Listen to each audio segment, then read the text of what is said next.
Well, good evening. Welcome to VP4TV. We're back for Friday night 9-ball. The good news is we've got a full house, so the bracket is already up. And this tournament will go in about just under 5 minutes' time. We've got Larry against Bankster at the top of the draw, Stefan against Christian, DJ Simon against John Boo, LS3 against Bedhead, Chimpy against Spectre Dawn. I think that's probably either the second week in a row or probably the second week out of 3 weeks or something like that. The two of them I think have met. Maybe I've got it wrong. I thought they've met in the first round the last couple of weeks. We've got Sergresh against Travelling TT, One Pocket Slim against Rabi, and Simanx against the greatest of all time, the GOAT. Never heard of him. Quick word about Simanx and LS3. There was a match in the 8-ball bar table World Championships last night. It wasn't in the schedule, and when it came to my attention, I came into the lobby. I actually had the Andy Murray match on last night and was watching that until it finished. And Slim was asking whether I was going to stream the match with Simanx and LS3, and it was too short a notice because I had already been watching the tennis, so neither of us done it. But what we did have, and I'll just go to the bracket, it was on the one-loss side, and if I can find it. Where is it? We can see that Simanx had got a bye in the one-loss side, and he's taken out LS3. Now, any time I've seen Simanx playing Friday night 9-ball, he usually does an awful lot of banging, and I don't know whether he's on the juice at times or whatever, but he's obviously held himself together and made the most of the bar table, and he's put out LS3, so LS3 has gone. And well done to Simanx, a 9-7 win on that one-loss side last night. So that's a cracking result for him, and it just goes to show you that anybody can do things on the bar table given the opportunities, and Simanx has done that, so that's a great result. And of course both of them are in Friday night 9-ball. We'll get that bracket back up. So the match that we are going to go into, obviously, will be the match between Chimpy and Spectre Dawn again for the first round. We'll get Larry up against the Danger Man, Bankster. He'll be getting some sort of handicap. It'll be nothing major, but he can make the use of it again. And we'll see if Larry can hold out this time. So we are probably about a minute away from the rooms going up. One other thing I should have done when I was there is just get clarification of what is also left on the schedule for this 8-ball bar table World Championship. We've got the match tomorrow, tomorrow night at 7 PM between Larry and Semi Pro. I'll be there for that. We've then got a match on Sunday between Bankster and Coldest Pillow at 7 PM also. We've then got Linus against Sergresh on the one-loss side, and that will be at 8 PM, so that starts an hour after the Bankster Coldest Pillow match starts. And then finally on the schedule we'll get Albinario against Tommy, which will go ahead on Monday evening at 7:30. So that's the current schedule. Obviously that can change, but some good matches to look forward to in that tournament.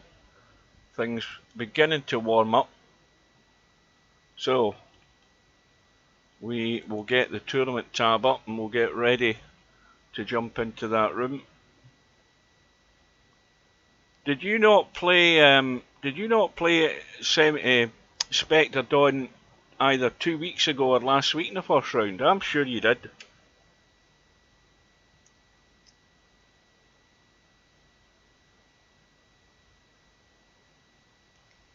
Wrong button. Hang on a minute.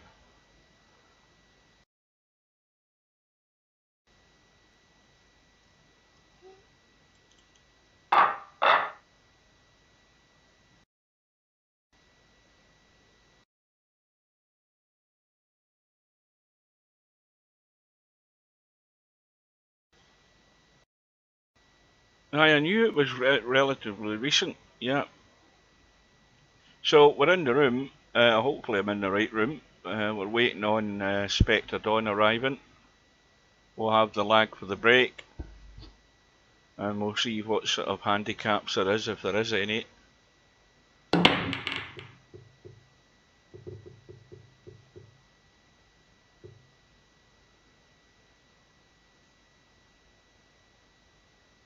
Well, Andy Murray has gone against that young guy, Tsitsipas, I think his name is. Lost in 5 sets. So we've got Chimpy on the right, using his carbon shaft cue. Spectre Dawn on the left. And Chimpy is getting last 2. Again, that doesn't really matter. Now that's a close lag, but Spectre Dawn's been given it.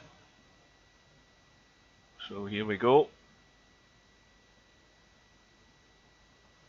Well, with 16 in, there's always a possibility we could go 4 hours or just under it tonight. Just depending how quick the matches go, how deep they go. If they all start going long, we could be here for a while. Let's check my little doodle's working.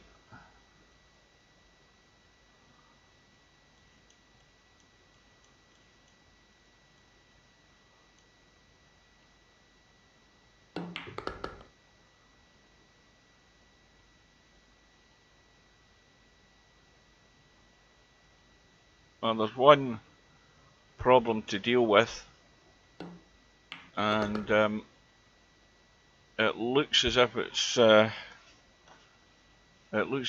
to have to be the combo. You're just going to have to roll through, because the 6 doesn't go past that 8. And he's just got to watch the pace that this 6 ball comes off the rail when it bumps the 8, because the 6 ball could go dead against that 7. He's got to be careful.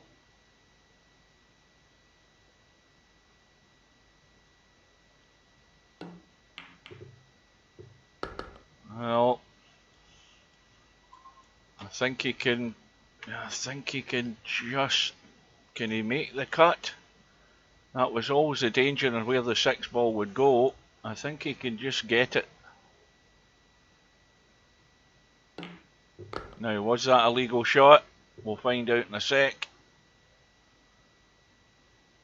Yes, it was. But he's going to have to dig out another good one for a break and run here for Spectre Dawn.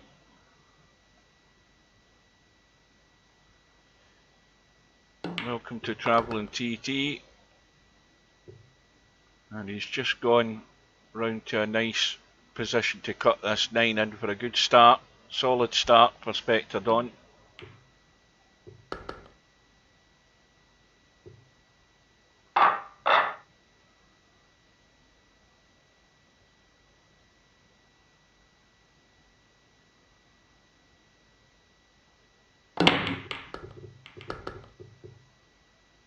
Ball's in the break again. I think the 1 and 2 have gone, and now it's going to have to be a billiard onto the 8, I think. 3 ball could end up anywhere, but I think that's what he'll play here. And that has gone wrong. Now, is that too short to jump, I wonder? I think it might be.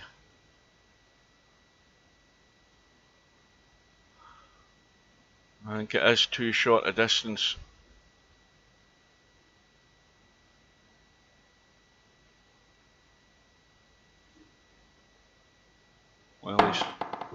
Well, what do I know? Now, did he jump with a jump cue there, or did he jump with the playing cue?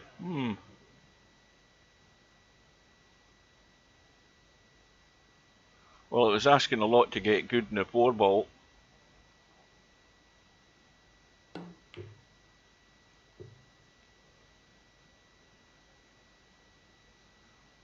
So Chimpy's first shot is not going to be anything great. I think the bank is possibly almost blocked by the 7. I think it is blocked by the 7 into that corner pocket. So he's got to come up with something that's half decent as regards a safety, I would think. He's tried the reverse bank, gave it a good go, and that might be his one and only shot in this second rack. Welcome to Bill. Welcome to Slim.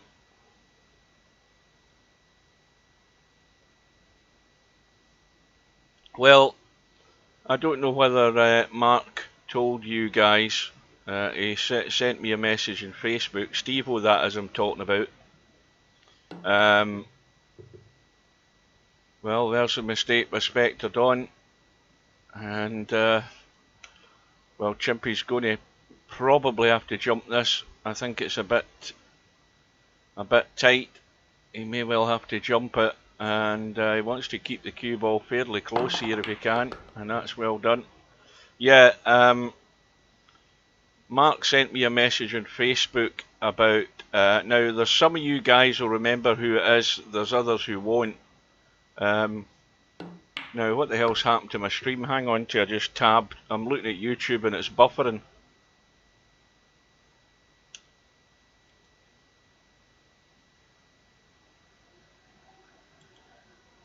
I don't know what the hell's going on there. Is the stream okay for you guys?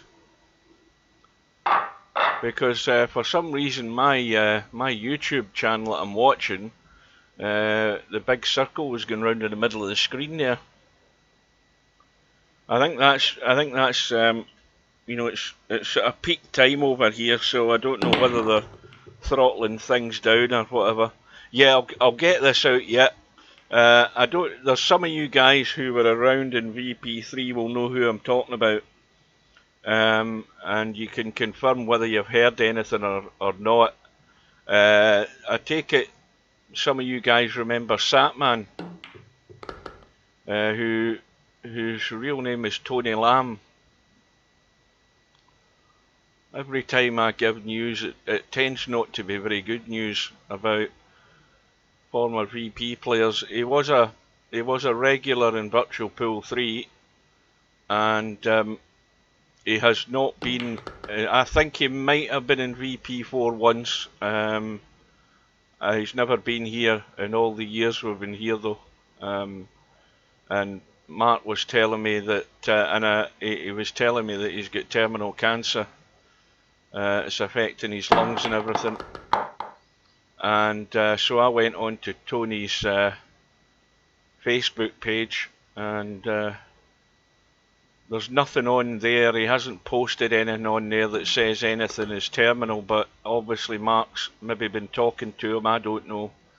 But I had a look at his Facebook page, and he has made posts about how he's feeling over the past couple of months, because he's been undergoing chemotherapy, and I don't know whether he got told by the doctors or whatever. I don't know anything about the full story, but Mark told me this on Facebook last night.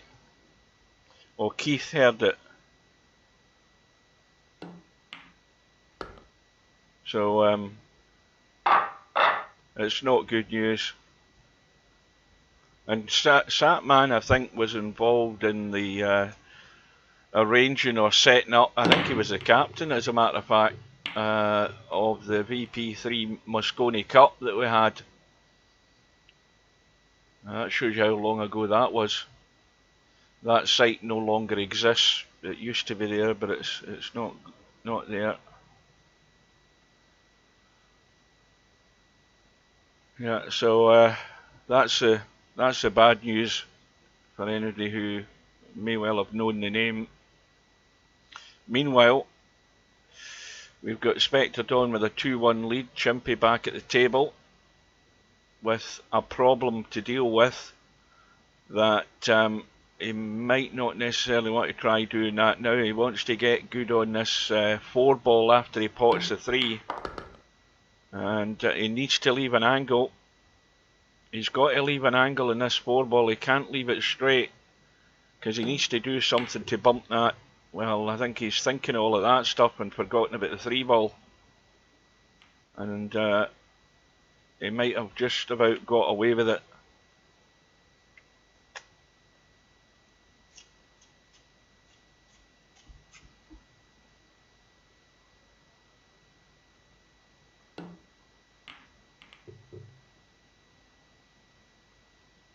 So things haven't changed where the 5 ball is.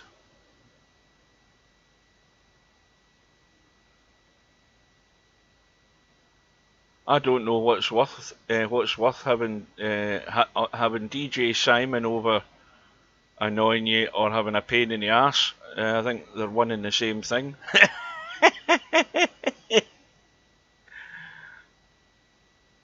Well, Chimpy's got away with another one. Trying to get onto this 4 ball to get the breakout. He was hooked anyway. What, you mean you're just sitting drinking all afternoon? Is that it? That's what guys call we're having a lot of fun. That's, you know, if they're ever on phone to the girlfriend or the wife, how are you doing over there? Oh, we're having a lot of fun. That just means they're out in the piss. That's all that means. That's exactly what that means. Mind you, if you're in Amsterdam, you can be going to the brothels and all that in Amsterdam, and then the wives and girlfriends will be wondering what the hell's going on. Sightseeing, that's another word for going to the brothels. I can read between the lines, you don't have to type all that crap. Yeah, we're going to the knocking shops in Amsterdam, and we're having fun.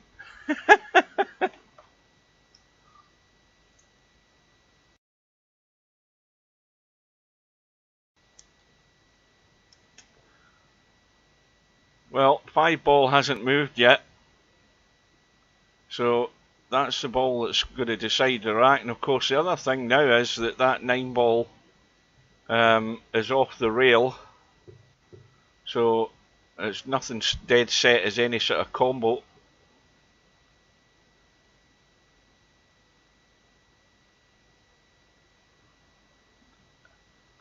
Welcome to Cobra. Cobra, you remember Satman, don't you? You must remember him.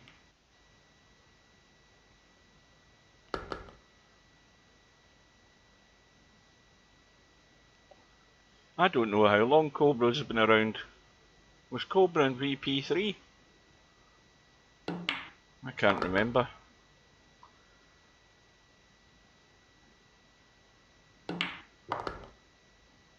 Yeah, Satman, not Statman, Satman. I don't know what happened to that 5 ball there. I'm too busy reading the chat, but Spectre Dawn's won the rack. You remember Satman, Tony Lamb, that's his name.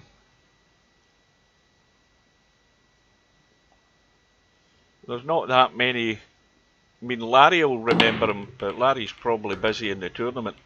Larry will know who I'm talking about. No, you weren't around then. Yeah.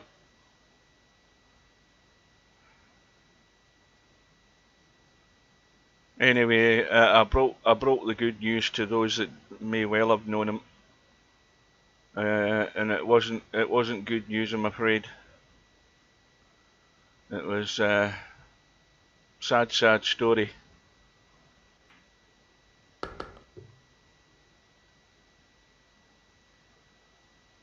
So Spectre Dawn looks as if he's putting on the heat here a bit.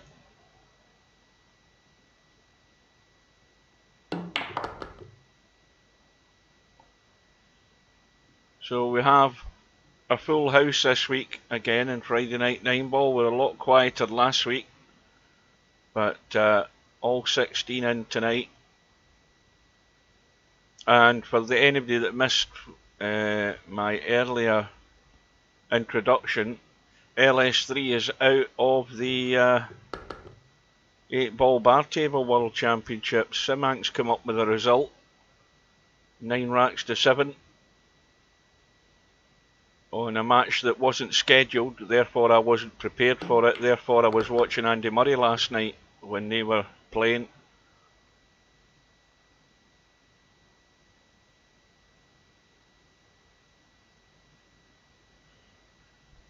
That's a film I've never seen, Train Spotting. I've seen clips of it, you know, but I've never actually sat down and watched it. Well, Chimpy's got it all to do. 4-1 down. Nope, never seen it. Like I said last week, I don't watch much telly or films like that when they come on the telly. I really don't. I don't make a point of watching stuff on the television now. I mean, the only thing I watched on the telly for the last week's Wimbledon. That's the only thing I've been watching.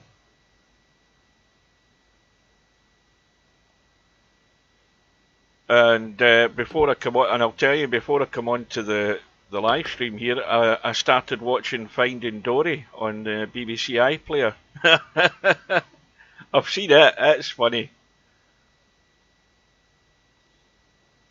So I started watching a bit of that.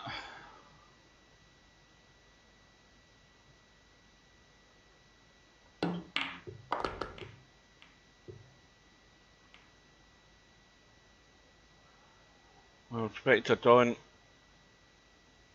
no shot. And, well, Chimpy can feather this, but if he feathers it too much and moves the cue ball too far, he doesn't want to leave that 3-ball on in the gap, and he's not left it on, but he's not got cover either. So Spectre Dawn can try something similar here and use the 9-ball as a stopper, unless he wants to try and make a bank. And he hasn't got the legs, I don't think. Same again for Chimpy.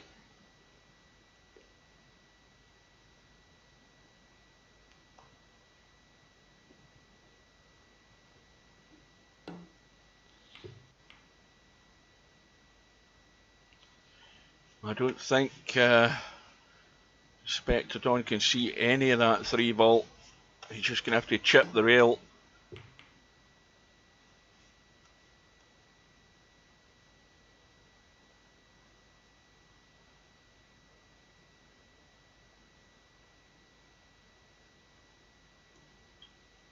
I don't even remember what happened in last week's Friday night 9-ball, and I was streaming it.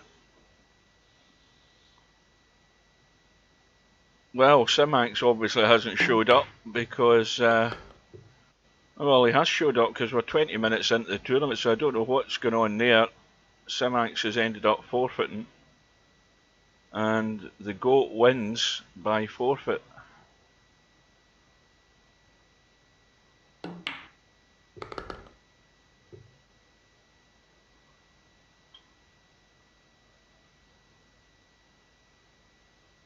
Well, I take it from that then you would no response from him.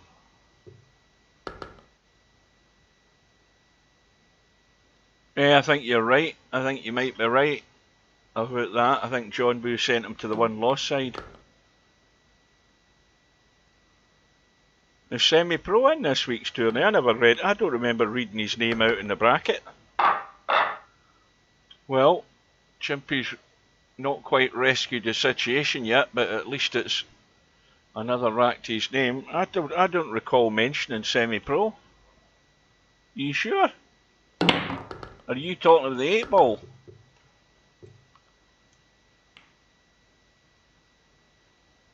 Aye, I didn't think he was in Friday night 9-ball.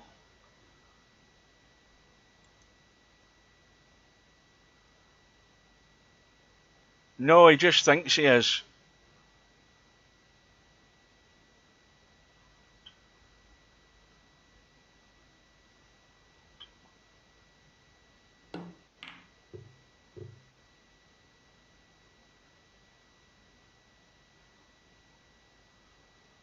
Well, that won't do as a safety, I'm afraid. Spectre Dawn needs to watch he doesn't scratch off that 9 ball. And he almost did, but he didn't get the 3 ball.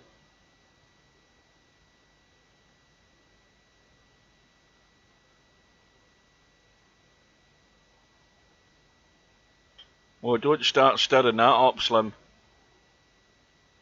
Whatever you do, don't start that rumour.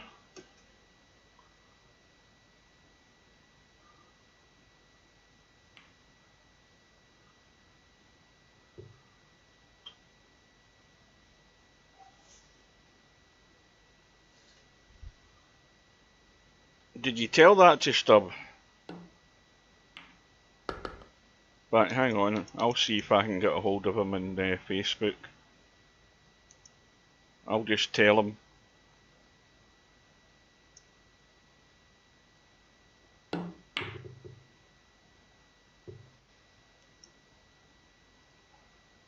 Oh, by the way, Cobra, in my conversation with Stubb the other day there, yesterday, of course, he sends me a message and it says, all knob ends will see, and I sent another reply to him. I said, you won't win again playing like that, running cue ball, relying on luck. Cobra will educate you. And he says, no, he'll see. And then he says, and then his final words are, overrated knob end. Right, I'll just put a message to him.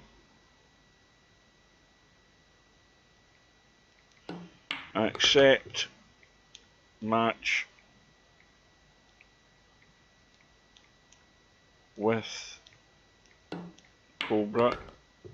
I'm not paying any attention to what's happening on the table at the moment. I'm sending this message. What's happened here? Oh, he's back to 4-3 now. Accept match with Cobra. He can only play weekends, so don't piss about. So don't D-O-N-T piss about. K.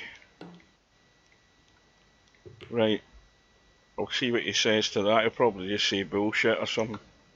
Right, anyway, that's that sent to him. And I'll probably get a ping in the phone in a minute or two if he's awake. You're in his head. No, I think his head's too far up his own arse for that. Yeah, that's exactly what he'll do. He'll keep sending proposals for like Tuesday night. But he's been told, so he's got no excuse. I've just told him. He's got absolutely no excuse. You'll know if he's pissing about if that's what he starts doing. Right, now, how much of this can Spectre Dawn get to? Well, he's going to have to try and just tickle it in like that. Now, I mean, he could try and spin down to the 9 ball here and bump the 9 to get the 3 from the short side, because he's got a good angle to do it. And that's perfect. Commentator's eye. That is absolutely stonewall, almost perfect. I think he's got a slight angle he can pinch. And he can go around the corner now, like that.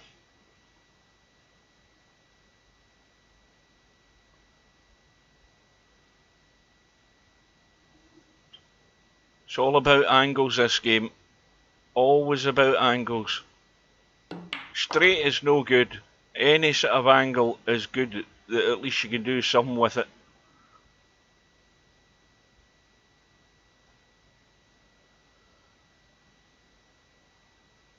Well, loads of inside English here to check the rail and come back up the same way, like that. Stop it running into this left-hand corner and around the corner now.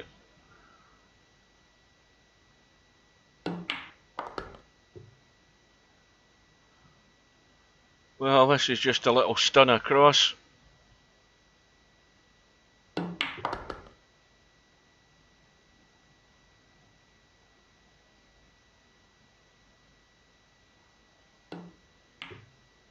Spectre Dawn opens that gap to 2.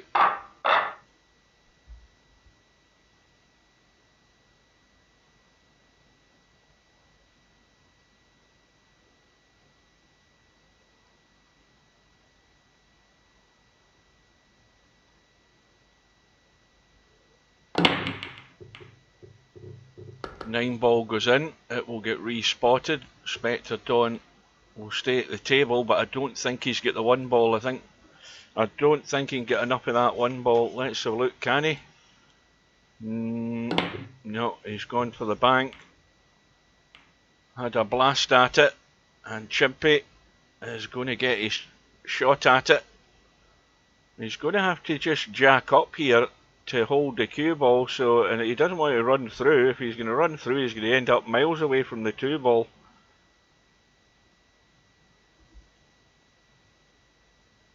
And he's got to obviously stay away from that 6 ball as well.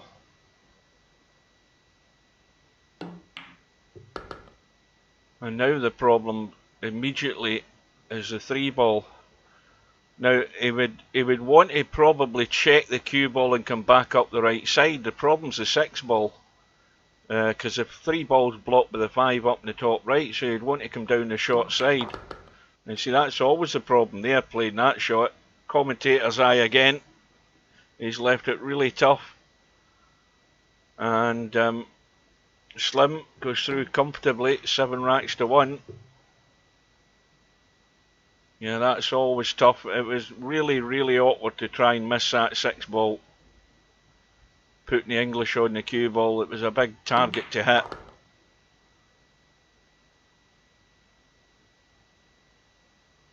And John Boo has sent DJ Simon to the 1 loss side. Don't know what the score was because I can't see it from a little info panel at the bottom of the screen.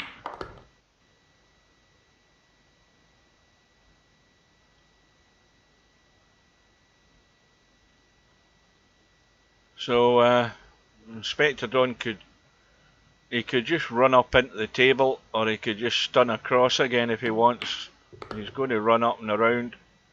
Loads of room to do it.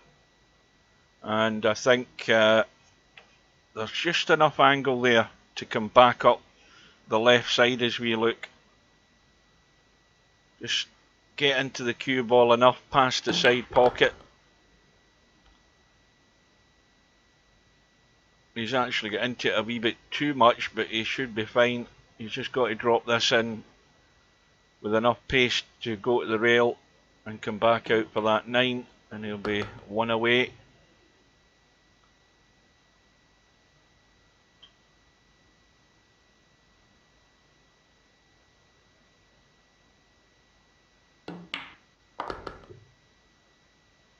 So I got up and Bedheads won 3-1. I got up, what am I talking about? Bedheads won 7-1 against LS3. I got up 3 days ago and there was a football lying in the front garden. And I thought, well, I don't know that any of the neighbours have got kids and they're playing with a football. So I left it there and looked out the next morning, the ball's still sitting there. Was it earlier on the week? Yeah, it was, because it got to... That's a message just come in from Stubble. Read it in a minute. I could hear the ping in my phone. So it got to... I don't know what... I'm trying to remember what day the bins get emptied. What day was it? Was it Thursday? Anyway, the ball was still sitting in the front garden. So I put the bin out for the bin men coming, and I threw the ball in the bin. Gave them 3 days to collect their ball, whoever's ball it was, but it's down in the bloody dump now. Let's have a read at this message from Stub. Let's see what he says. Yeah, Messenger. Let's have a look. It says, he says, bullshit, I work weekends, unlucky for him. Who the f does he think he is? I must smoke the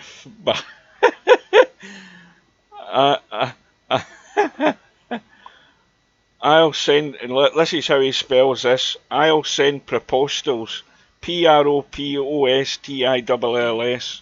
If he can only work on weekends, unlucky I can work weekdays. Stub 5, Cobra 2, Stub wins K. I don't know where he's got this 5-2 from. What the hell does that mean? Anyway, there's no definitive agreement there at all. He's quite content to mess about. So, but he has been told. Right, now, meanwhile, I've missed the end of the match. So, Spectre Dawn goes through. And let's jump into this Larry Bankster match. It's still going on. Because we are 5 apiece. Bankster's getting last 2. And Bankster's at the table. Just needs to come back an inch or so for that 3 ball.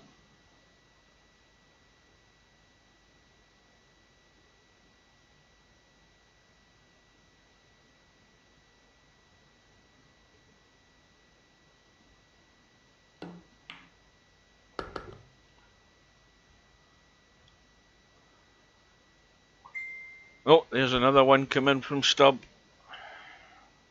See, once you get him going, he goes on for like 20 minutes like this typing crap. If we can only weekends, it'll have to be later in the evening then. He says 4:30 PM Eastern Standard Time, so that's like 9:30. And he spells PM, this is proper stubbish.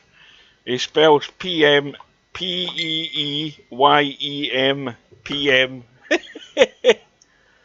He says 4:15 earliest. So if it's going to be set at the weekends, then he should be sending it for like round about 9:15, 9:30 your time, Cobra. Or you should send him another one for that sort of time.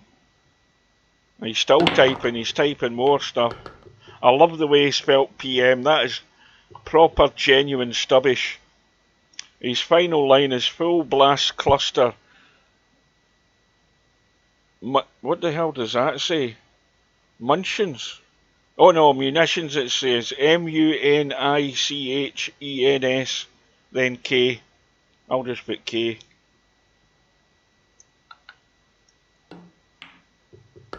Right, so it may well be a sort of later in the evening.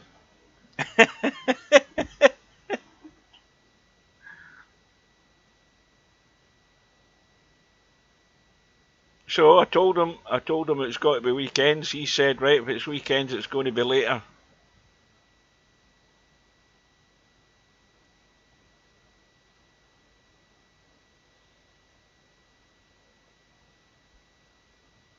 So, Bankster is on the hill. Now he needs to get to a rail, which he has done. And now Larry needs a lot of luck here. Not only just hitting the 4, but of course not leaving. Now he's still bloody rabbiting.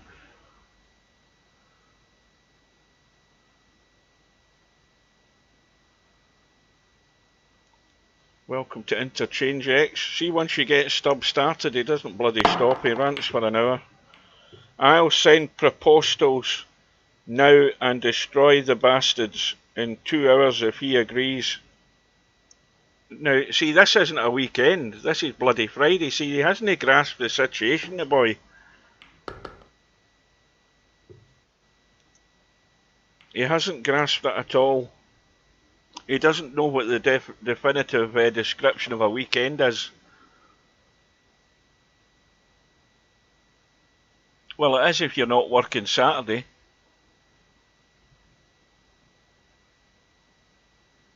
I don't have weekends, by the way. I work Saturdays and Sundays. Alright, well, I gathered that because you're here. So, he's going to send he says he's going to send a proposal. It'll probably never arrive. He says he's going to send a proposal for later on.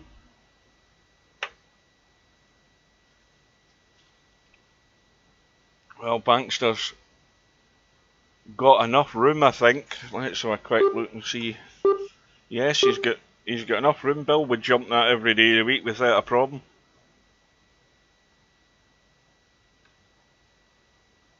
And this could be the match ball here. Unless Bankster's fallen asleep, because he's just ran it. Well, I must be out of sync or something's going on, because that clock's counted down and it's timed out, and Bankster's made a proper mess of the jump.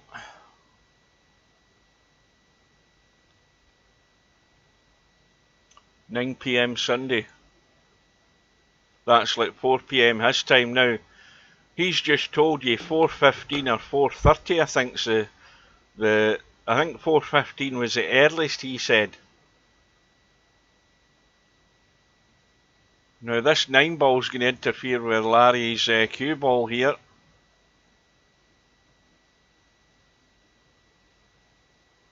He's got to get right into the cue ball to get out of there.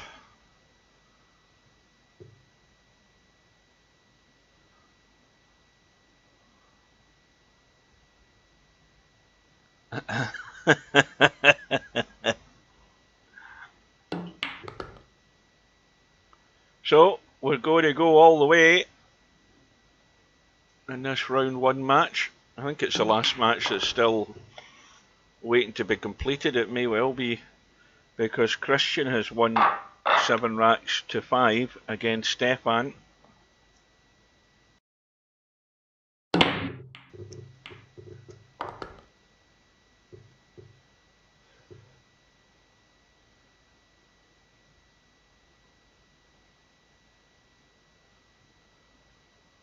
Two balls gone, and Larry can't get enough of the one.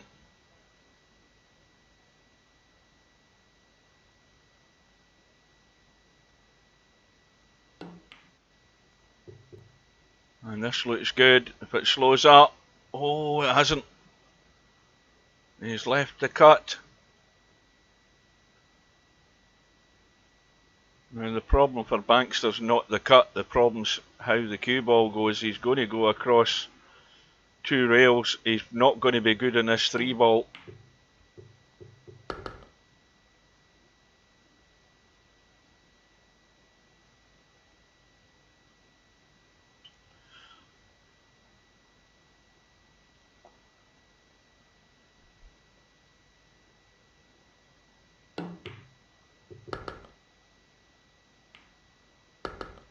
Uh-oh.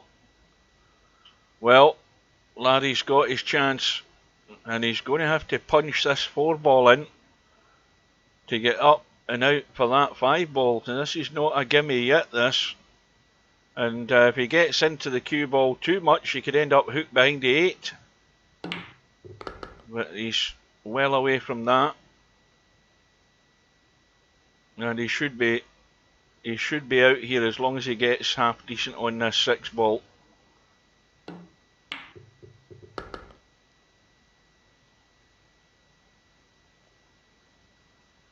Well, he's got a choice. He can either check the cue ball and come out for the 7 into the side so he can drop down for the 8, and that's what he's done. Has he gone far enough? Not really, so he's going to have to cut the 7 in, go to the bottom rail, probably come back up the table. Oh, he's just holding it. Could comfortably just hold it, and he'll stun across for the 9.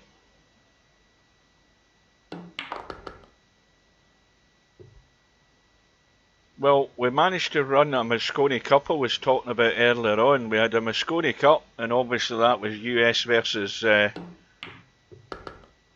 don't know whether it was Europe or it must have been Europe, because I'm sure what Concentrator played in that Moscone Cup that we did.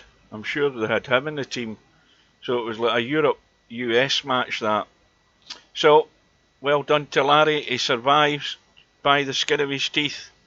And that might be all. The first round match is over. Let's have a look. I think we're done. Oh no, wait a minute.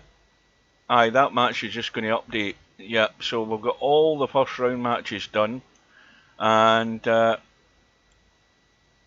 we've got Bedhead off and running against John Boo. He's 3-1 up. We've got Larry about to play Christian, and Christian's getting, is that the I would think he'd be getting a 5 ball against Larry. Let's have a look. Yes, he is. So that's the danger for Larry. We've got Slim against the goat. In fact, and the goat's 2-1 up. Let's go in and see if we can sniff out who this goat is. 2069 rated player. He's getting the 6 ball against Slim. Oh, there another one in from Stubb. He's not finished yet.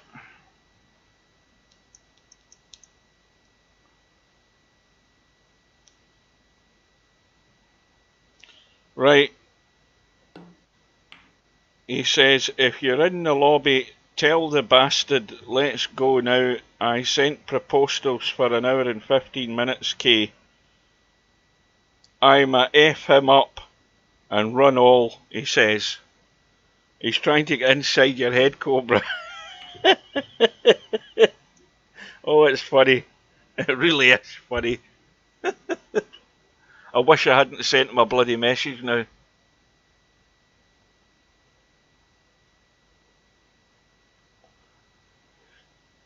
Oh dear. Oh, he's hilarious, so he is. Right, let's see how this goat plays. Well, he certainly picked a line to hit the 2. I have just proposed Sunday again.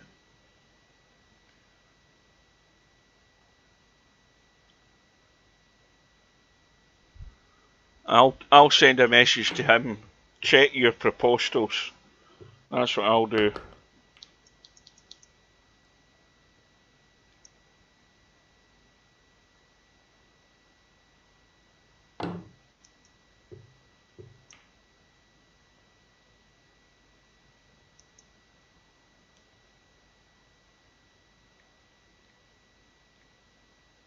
I'll just type in Sunday it is.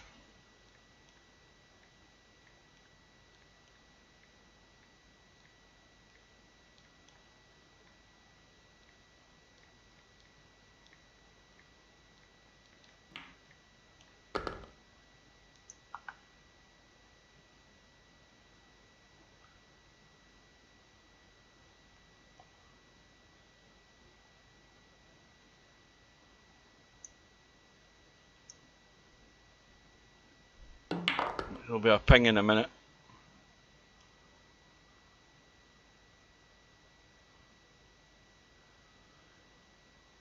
Right, well, where's this guy from?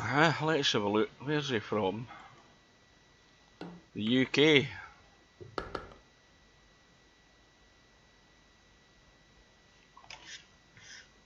Well, the 6 ball just squeezes past. And he's got a 3-1 lead on Slim.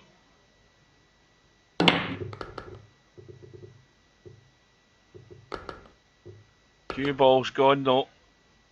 And Slim can just get the cue ball in between that 1 and 6.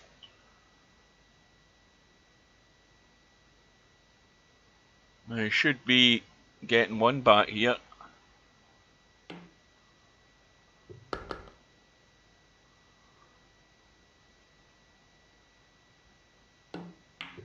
No, he doesn't. As long as it's a paid account.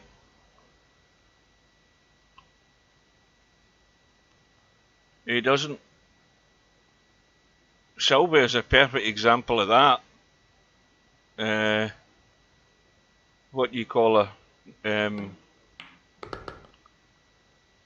Christ, I've forgotten her name now. That is her name, Sylvia. But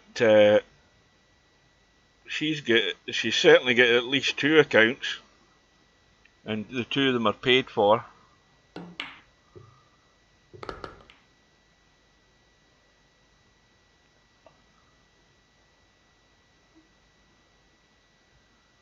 So this 8 ball could end up being awkward if he doesn't get really good on it.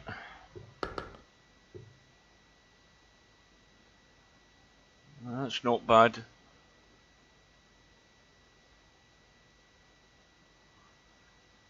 It's Riley. That was the name I couldn't remember. But she's got She's certainly got at least 2 accounts, and I'd hedge my bets that she's got more than that.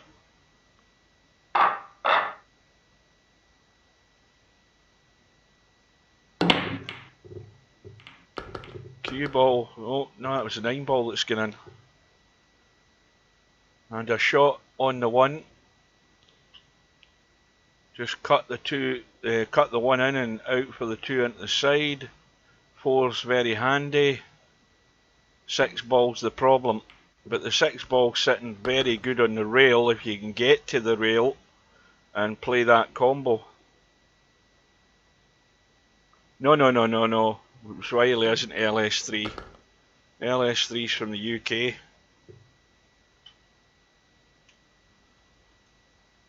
And talking of LS3, she's just taken Simon out in the final rack on that 1 lost side. Now Slim, I think, has got too much angle in the 5. It looks like it to me.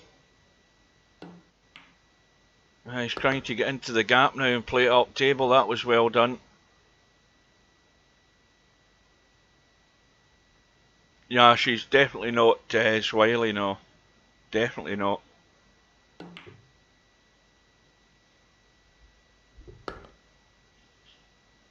And the main reason you would say that is she doesn't really like 9 ball for a start. So she'd never be really playing in this tournament. Watch the side pocket here.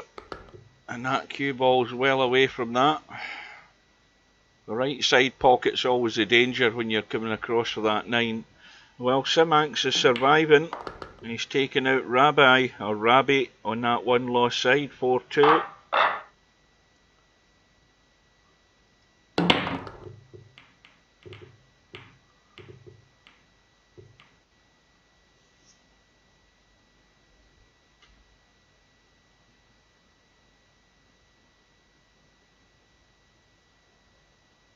So Slim has the 4 ball in the break, shot in the 1. Now, the obvious shot here is just to draw off that 1 and stun up to where like the 3 is. But the problem is the 3 would very likely get in the way, so he's playing a much more trickier shot because he's not got a lot of room to get past that 7 into the side. It will go, I mean there's room there to get it, but it's so easy to catch that 7 ball. And he's gone up table for that reason. But the other problem is he was never going to be good in the 2 doing that. And this is a bank every day of the week, this 2 ball. He's just trying to thin cut it. I'd be banking this.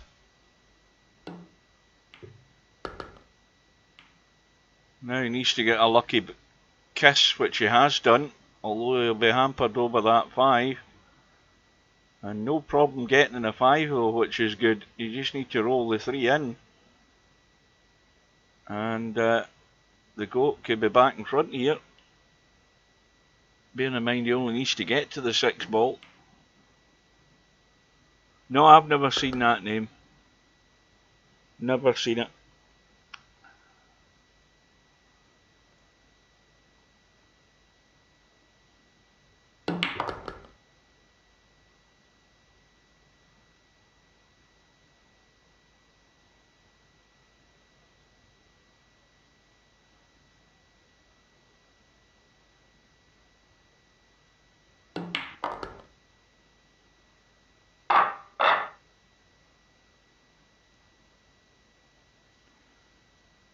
So 4-3 lead, breaking in rack number 8.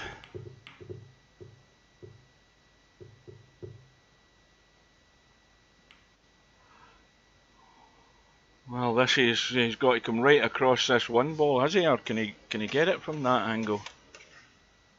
I think you've got to come right across the 1, got to go that way to nudge it towards the 7. Yeah, there's room to do it.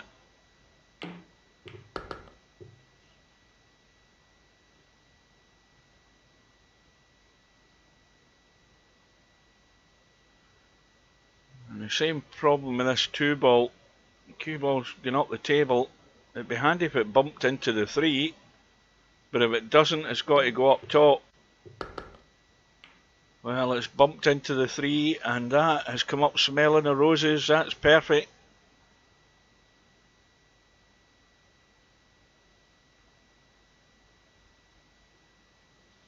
Well, there's nothing really to do with the cue ball other than just hold it there. Maybe bump the 8, but no, the angle was perfect just to hold it. Well, you can see immediately that this goat guy is no mug.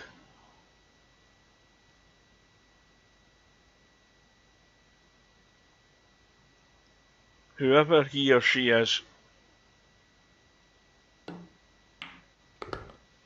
Right, in fact, what we'll do is we'll do... Oh, wrong button, hang on a minute, I'll be back in a sec. Let's have... oh, if I can get the bloody thing to stay up the screen. Let's have a look at the profile. Well, they only registered... What's today's date? They've only been here like 3 days, if anything. What's today's date? I've totally forgotten what the date is. Registered the 5th of the 7th, 23. And he's only got 4 pages of matches played. Let's go back to the...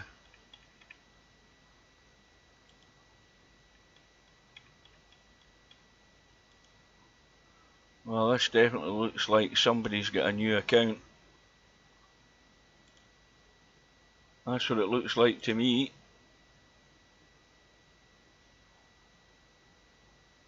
And that's 2 goats playing pool. So it is. So that's what we'll have to surmise. We have to surmise that it's somebody who's got a new account.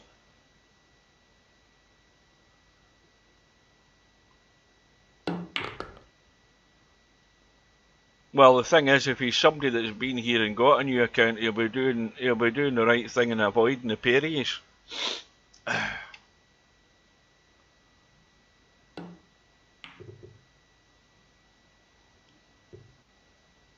Did anybody tell me what the day's date was, or do I have to look at my phone?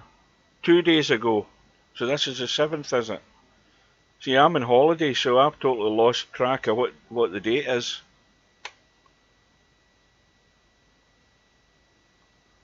But the goat has a 5-3 lead here at the table. And he's not quite gone far enough in the 4, I don't think. And the 5 isn't going past the 8. It's way too tight. And I mean, you can do lots with the cue ball and hope you get lucky and have some sort of shot in a 5. And if this spins around the corner like that, he's got a shot in a 5. Hold the cue ball for that 6 to get to the hill.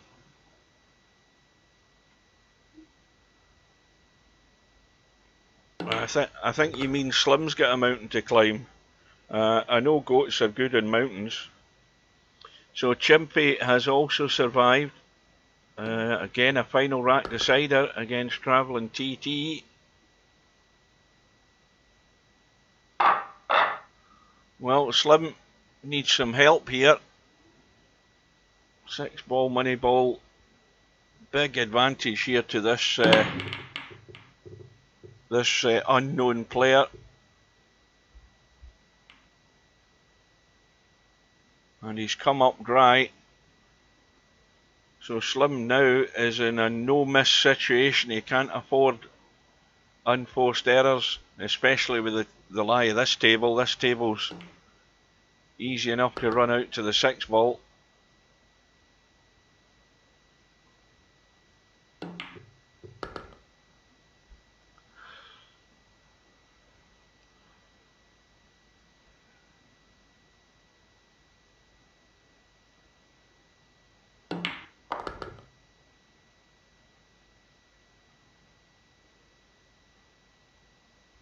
and just sneaked out behind that 8 ball for a good sight in the 4. Now, the line of the cue ball can come up to the left of the 7 ball here.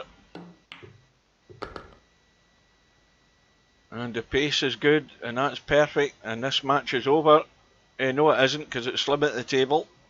I'm getting excited.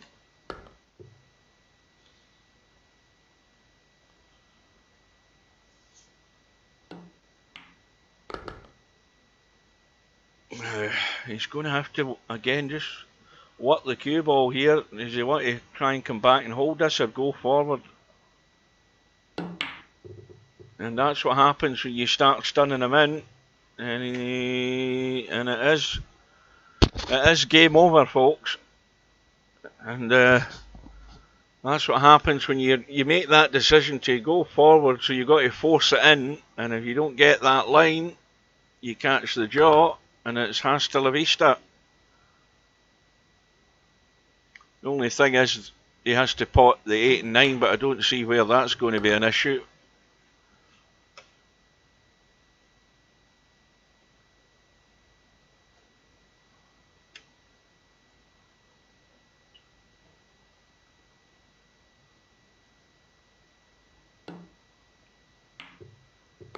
Well, one pocket slim's heading over to the madhouse that is the one lost side. So there's a lot of results come through on that one lost side. So we need to get a quick update. Let's see where we stand. We've got Simanx, who should now have an opponent. I think it might be Slim. I could be wrong. Yes, I am wrong, because it's either Larry. Who the hell? Because where the hell's Slim gone? Is that updated yet? There he is. Stefan's waiting on the winner of Bankster and Stefan. And let's jump into that. Because they're 2 apiece here, I think. Oh no, they're not. Stefan's 3-2 up.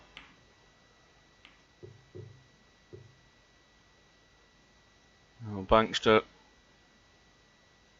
just needs to come into the gap. In fact, I don't know that he can get this where he needed to get that thin, and I think he still would have bumped to 2 the way it was sitting.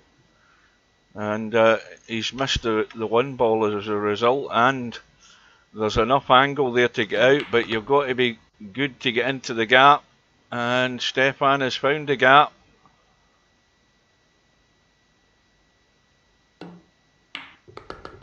Needs to keep rolling. That's perfect if it keeps going. Let's have a look. No, it needed to go another 1.5 inches there. This 4 ball could be impeded by the 6. And he's not got the legs. So Bankster is going to get a second bite at the cherry here. No handicap in this match.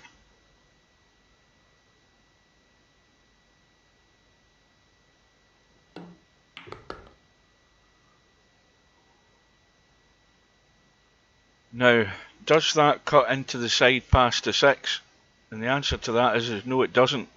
And now it's really tricky, because he's heading entirely the wrong direction off this 4 ball, and he's got to slam it in and juice it up, and he's done everything there to get on the 5, but that was a big ask. And where that 4 ball is finished, well, he'll have to accept it. He's left a possible combo, but Stefan wasn't interested.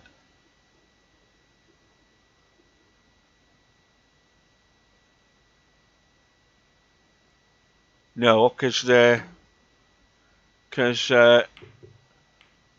none of them will come into Discord. Not that I'm in Discord. I'm only in Discord for commentary. I don't go into the VP4 Discord channel.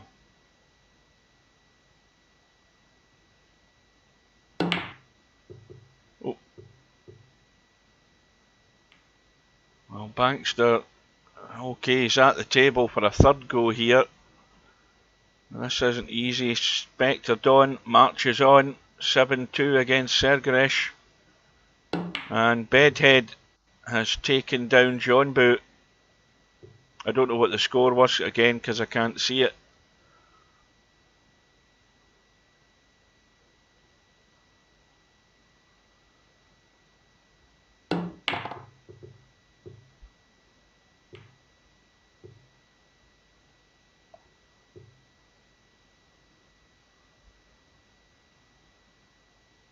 The nearest you'll get to an after-match interview is if they come into the stream, which occasionally happens.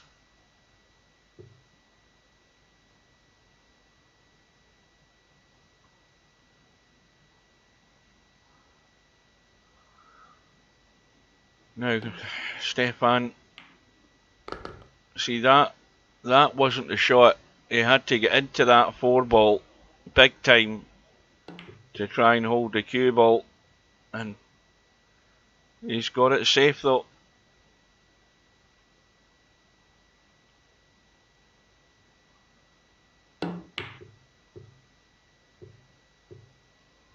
Oh, there's loads of questions I want to ask sometimes about certain shots that players are playing. I would have a list of the length of your arm with some of the stuff that you need an explanation from the player as to why they played it that way when there was a much more simpler way to go about it. Well, Stefan might get the job done here now. Good little cut in the 5. And forward. He's actually got too much left English on it there. That could have went horribly wrong if that 8-ball had just bounced out in front of the cue ball there. And another result, Larry has taken Christian down 7 racks to 1. And well,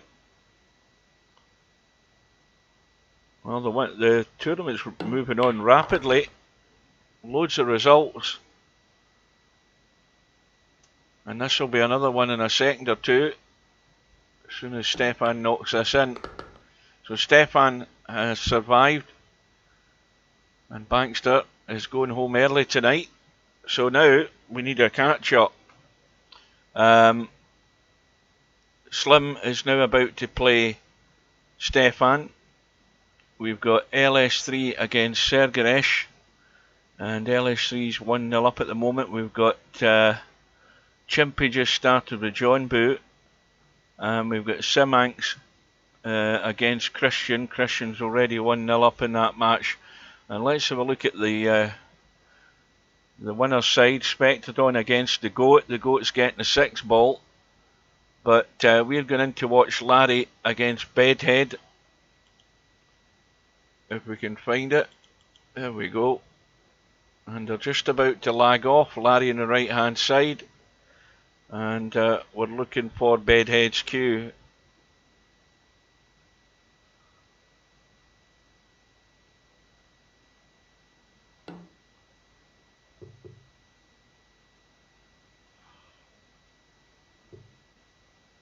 I noticed that Martina Navratilova's doing the commentary on the BBC at Wimbledon,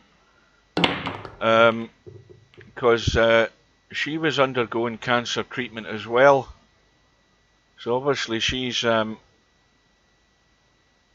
feeling good enough to be there.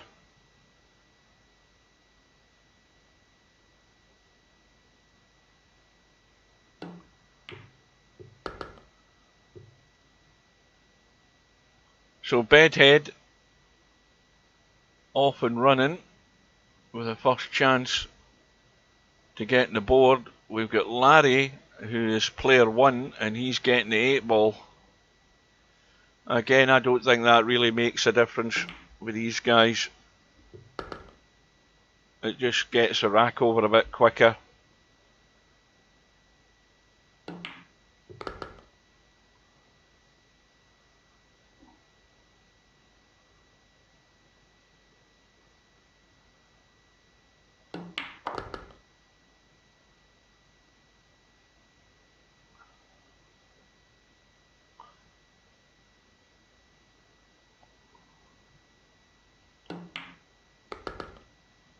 Well, this has all been simple and straightforward.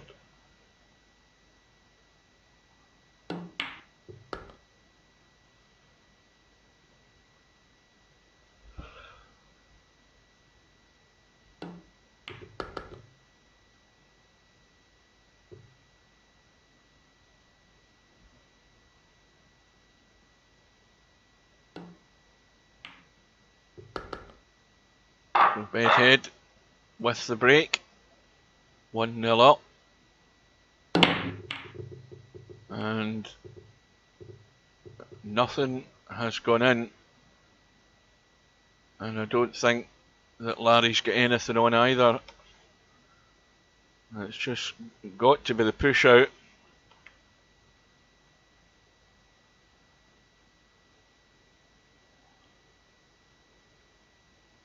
Now, he can obviously go down towards the 6 ball for a push out, but these other balls that are round about there, now that I'll be very surprised if Bedhead doesn't cut this in. I mean, Larry hasn't. I think my idea would have been slightly better. The only danger with going down towards the 6 ball was leaving the bank, because there's plenty of room to play the bank on the one, but Bedhead's going to cut this in. So not a great push out from Larry. Of course, the problem was whether you'd ever get anything on the 2.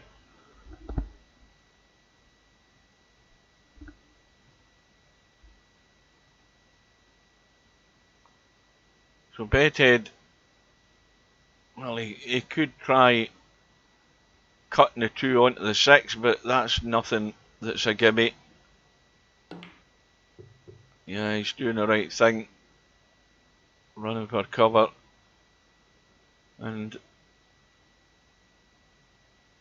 well, Larry's got a problem here, because if he tries to come off the right side of the 2 as we look, this 2 might not get away, it might bump into the 4. And then of course you've got to then think about what Larry's going to do with the cue ball. So he's playing it softer. See, again, another poor safety from Larry. He's left the combo on. And Larry's trying to get up there behind that 3 and 7, or somewhere in that direction, but he's way short of pace. So he's been short of pace in his last 2 shots here. And I'm not sure whether that's Larry putting in practice on this bar table or not, but well, again, Bedhead's not come out good in this either.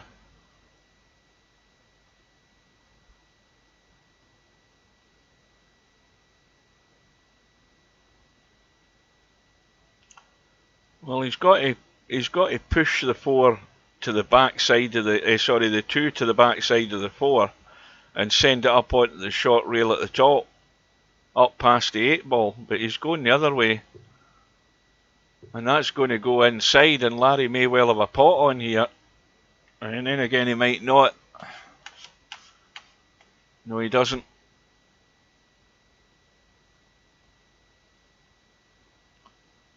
Well, this is difficult because you've only got half a ball to hit. So you can put right English in the cue ball and try and check it up and hold the cue ball, but you've got to hope that the 2 banks away from the 4. If that's what you're trying to do, to try and hold the cue ball.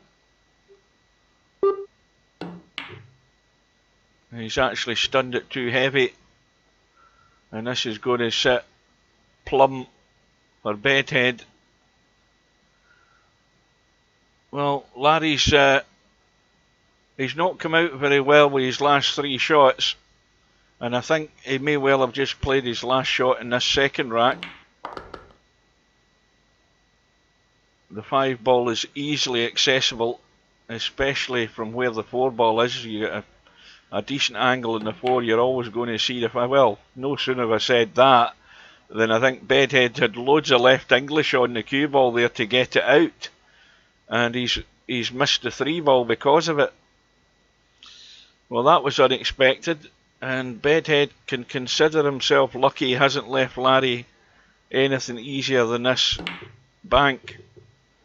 And Larry now should definitely have played his last shot. He should never have been back at the table.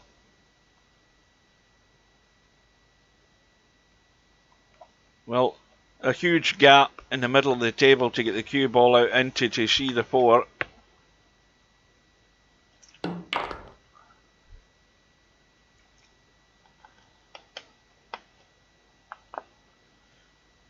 Well, he may well be pretty straight, but it's not a problem. He just can stop the cue ball and bump the 5 in and come around the angles and out.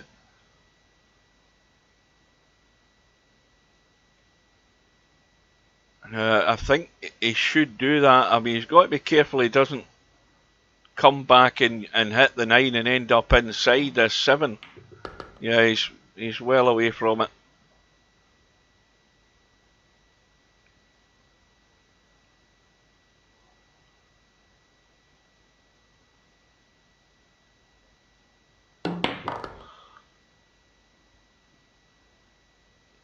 Well, it's a bit untidy, this rack. Larry had 3 goes at safety shots, none of which worked. Bedhead misses a gimme and a 3 ball, and no sooner have I said that than he's missed and almost got away with this 8 ball as well, I think. I mean, Larry can't give the guy a bone, throw him a bone, as they say in the States, because this 8 ball ain't going past the 9. He's got to play the combo. And sooner or later, Larry's going to get something going here and punish Bedhead for these mistakes. Well, that was all over the place.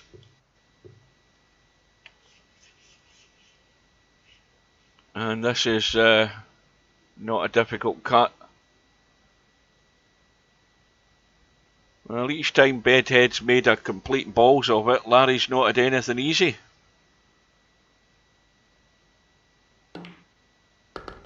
And it's over and done with now, and it's 2-0.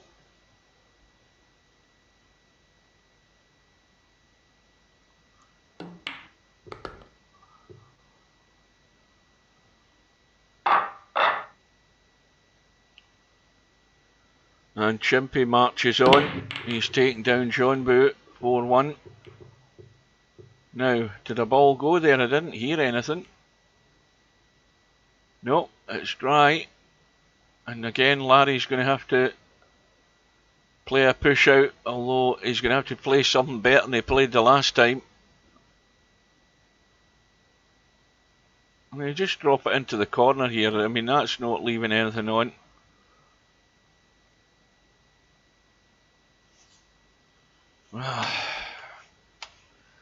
He's left the bank on again. If Bedhead wants to have a go at it. He's left the bank into the side. He's going the other way though. I think he's more interested in running for cover here than playing the bank. I mean, he could be having a go at it in the corner, but it's a sort of 2-in-1 shot. He's taking the cue ball up the table, and if he misses it, he's hoping the 1 ball goes along the rail.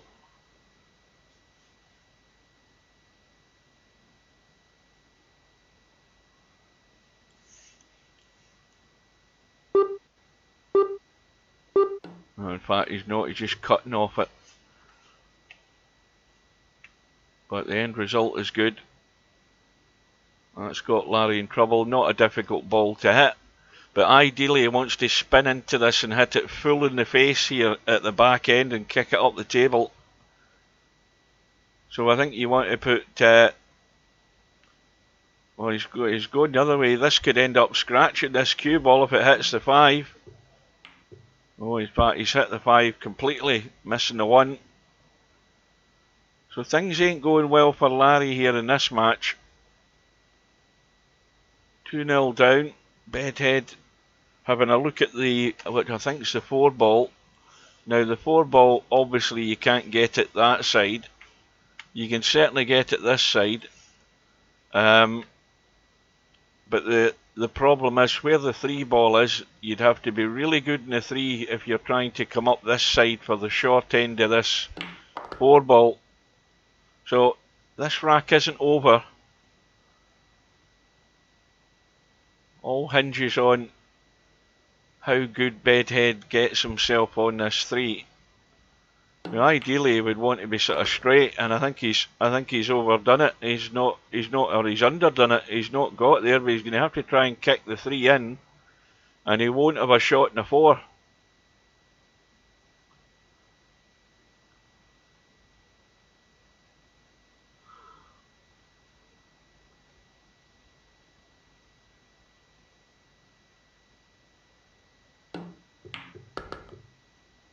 And Christian has taken out Simanx, 4 racks to 2. Well, that was that was never going to be on, but the bank might be on if he could. I think he needs to spin this a bit to get most of this 4-ball without fouling the 9. Yeah, it was awkward. He'll settle for that though, because he's left it awkward.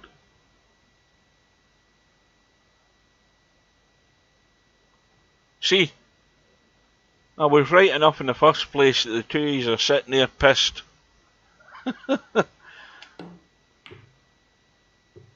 Yeah, that was not easy. So Larry's getting bits and pieces here and nothing's working out for him. Admittedly, Bedhead's had a fair roll of the ball to be leaving Larry awkward or nothing from what we've seen. And it's odds on. It's going to be 3-0.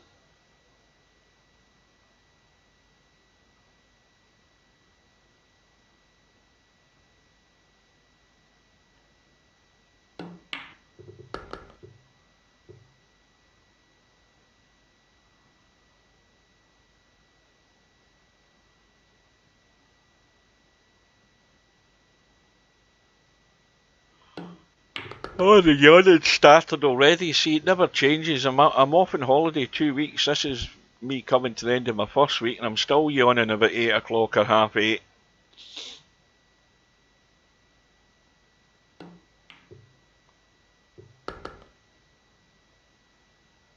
Well, he's just managed to hold it. Just a little dink. A little jabby dink here in this 8-ball.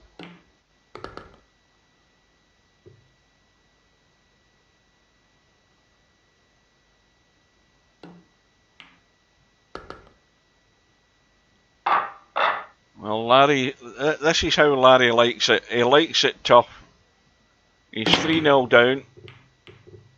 He may well be annoyed at the generosity of Bedhead, basically giving him nothing, and that'll fire him up. That'll get him going. Well, he needs something to get him going.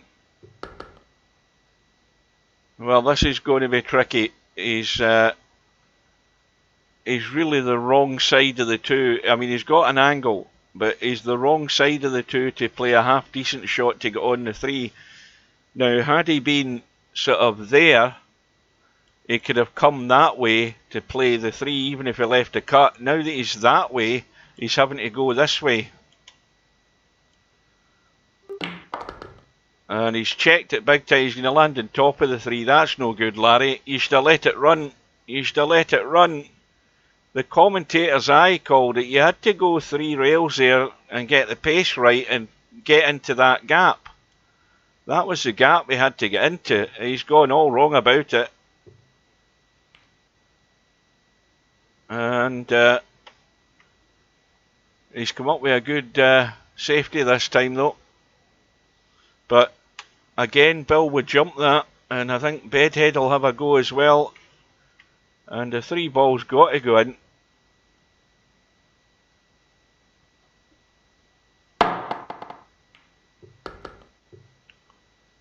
And this, well, it's sort of no man's land slightly, and it's actually not too bad. Again, he's going to have to jab this in and hold the cue ball so they can at least see the 5. It's a bit of a sort of, it's similar to one of the previous shots he's just played. Yeah, he's having to go the 2 rail route. It was too short a route to actually hold it. That's one with 1 rail. And I think he's pretty straight in the 5 as well.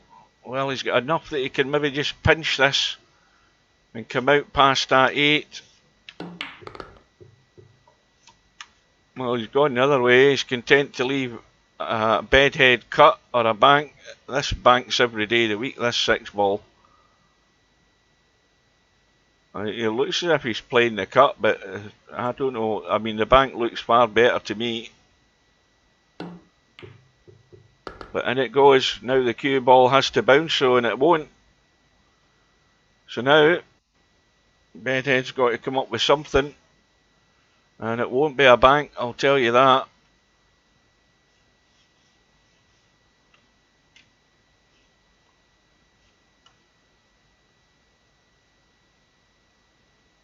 And if he's trying to just get distance here and find something behind the 8 ball, and that was a good effort.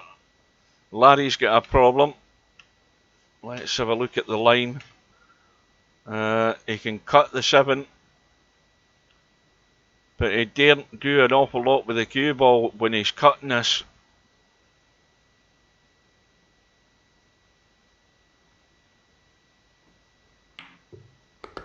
Now it needs to miss the 8 or get a half ball like that. That'll do it. And LS3 survives. Was that another one final rat decider? Did she have one earlier on there? But anyway, she's taken out Sergaresh.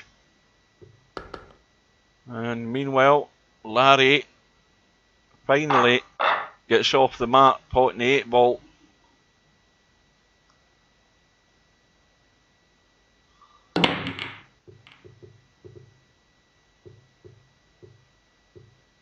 And I think that one was dry also. 7 and 8, 9 ball are dead, they're going nowhere. But let's have a quick look at this 7-9 combo into the corner.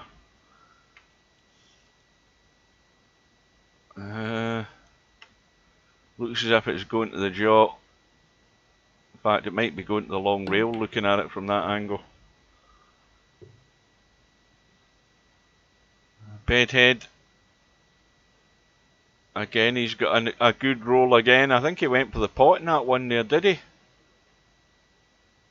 Once again, he's left Larry not a sniff. There's nothing on.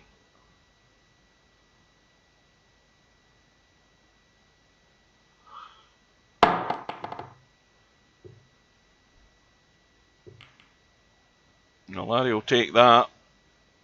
But I would expect Bedhead to knock this 1 ball in. Fairly simple enough kick on the 1.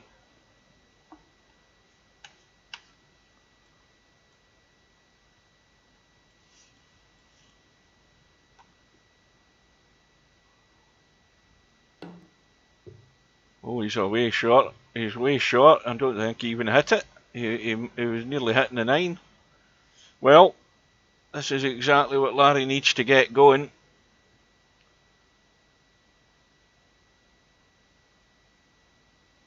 So he should look at the 3 ball, and he's bumped it into play. Good thinking, because the 3 ball was awkward to get to if you just potted the, if you just brought the cue ball out for the 2, it was going to be awkward to get good in the 3. So that was well thought out there by Larry, just making sure that he would get the 3 in a better position. Another result through, Stefan. Another final rat decider on the 1 loss side, and he's taken out Slim. Slim has gone home. Good evening to Tommy.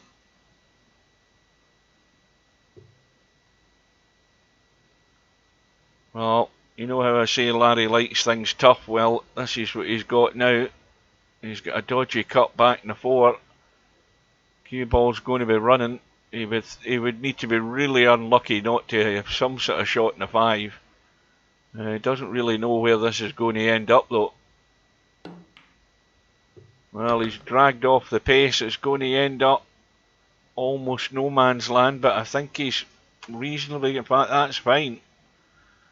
The only thing that he's got to make sure is that this cue ball, when he leaves the angle in the 6, that he goes inside here. He doesn't want to be trying to find any gap to get on the 7. So he would have been better leaving a better angle. See, this is, you just got to, I would like a wee bit more angle. A wee tad of left on this just to get across and make sure he stays inside. Oh dear, well, he does like them tough. He's now over the 8 ball. Well, same rule with this one. You pot the 7, the cue ball will do the rest as long as you give it the pace to get out.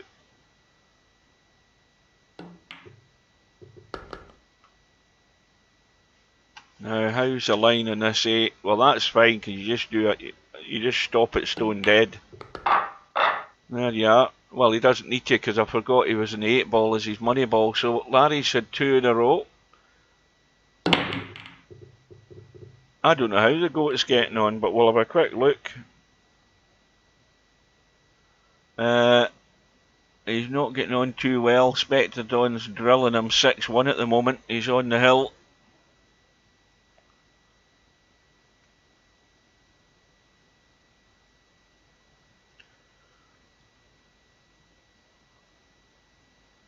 But clearly he's going to be a problem for somebody in that one loss side if that's where he ends up. Because he's not a mug. He's got a reasonable idea what he's doing. Well, I'm pretty certain the 5 ball goes clean either way here. Loads of room in the 5 ball, that's not a worry. The big worry is the 4 ball. That's the problem.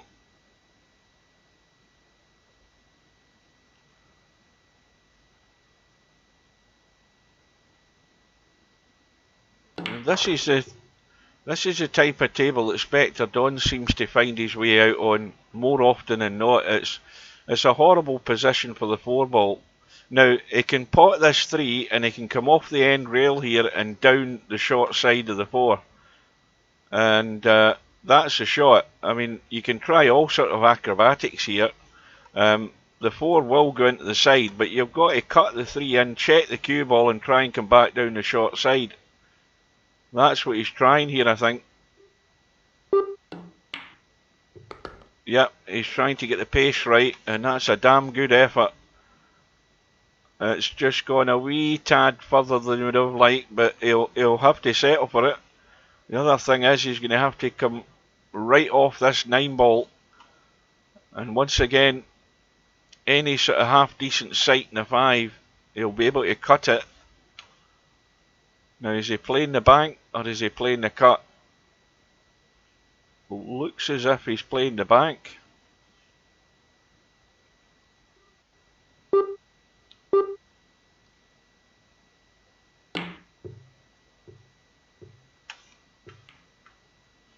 Well, he got on the 5. And again, he's not left anything easy for Larry. It's one of these. Well, it goes in either pocket and neither of them are great shots.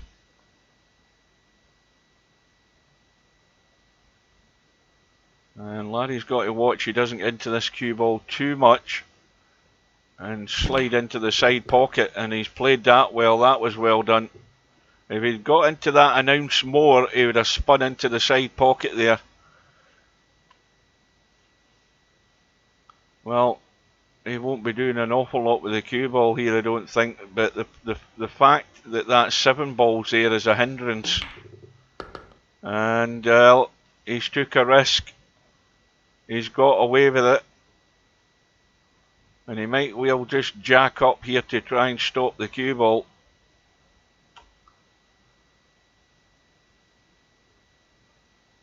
Because if he just rolls this in, the cue ball's just rolling away.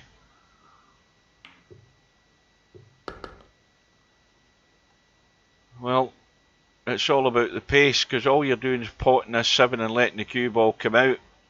And you just want it to come out in a half decent line on this 8 ball from this left hand side of the table, somewhere like that.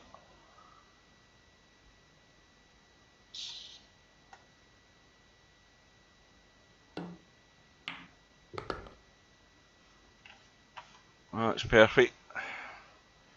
Now he can go forward comfortably here, couple of rails, and just let it come across.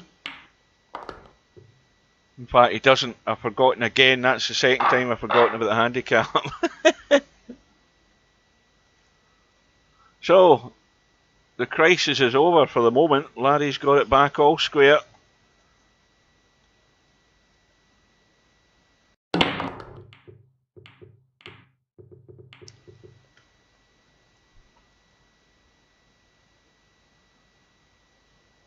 Well, what's the next thing that can happen to Larry? He can have a ball in the break and have absolutely nothing, and that's exactly what he's got.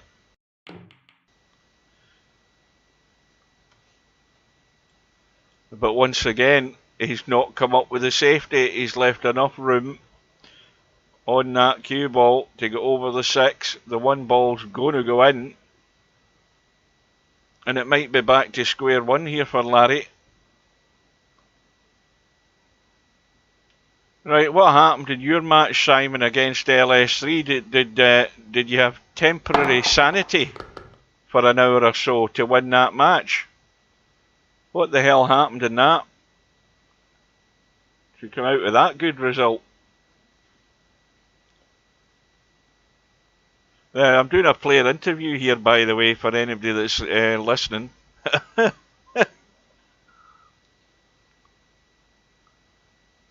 No, I'm asking you, how did you win? Did LS3 gift it to you? Did she make far too many mistakes? Or did you suddenly start playing with a bit of common sense for once? You played well. Well, I'll need to ask LS3 now, because you might be lying. But it's a good result. Well done. Well, the goat has been butchered by Spectre Dawn, and he sent him to the 1 loss side by 7 racks to 2.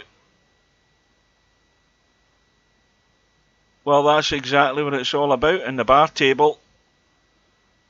The mistakes get made and the punishment gets administered.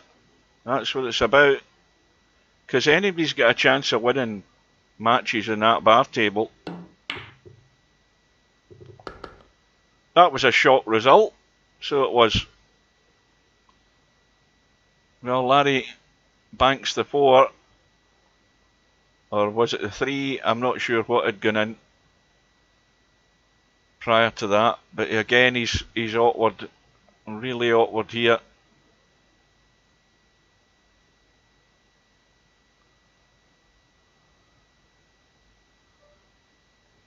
Oh, now, is that another message coming in from Stubb? Let's have a quick look. That's a good shot. That's an excellent shot by Larry. He's meaning business now.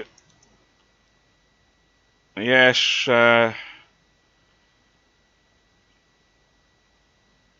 after my last message to Stubb, which was Sunday it is K, check proposals, he says he'll have to accept today or resend proposal.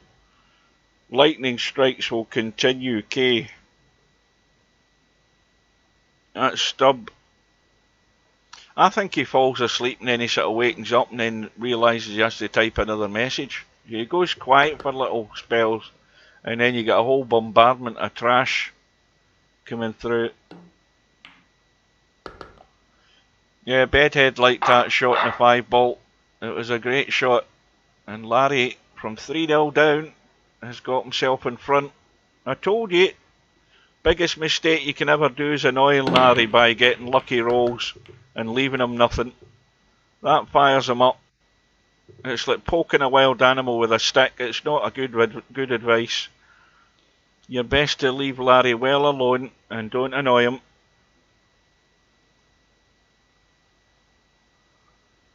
I've been telling people that for years.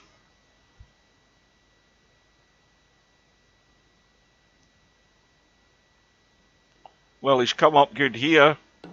1 ball in the break, sitting nicely at the 2. And really the only awkward shot now is coming up, but he can just go forward and come back into the open spaces on the right hand side. Well, he's going right up top. Only problem with that is he's the wrong side of the 4, so now he's got to run. But again, he'd be crazy to end up with no shot in the 5. You've got all the space in the world to see the 5 ball. You just need to run this in and maybe put a wee bit of left just to make sure you're coming inside the 8 ball. Looks as if he's drawn off this. That's dangerous. He's tried his best to scratch. And I'm sure he can stun this in and miss the 7. So I've remembered Larry only needs up till the 8 ball. And this is just a drop dead dink on the 6.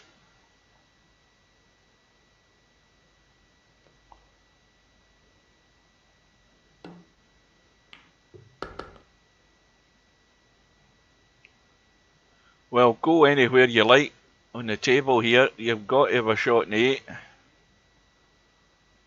And Chimpy wins another one. He's taken down Christian 4 racks to 2. Stubb has accepted Sunday, that's good. Now the only thing is, who does that clash with on Sunday? Because I'm sure there's a match on Sunday.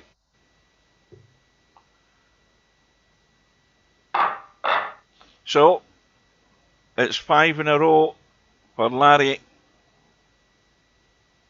We'll have a look at the 8 ball. I think Larry's had the 8 ball on the side. The 1 ball's gone dead.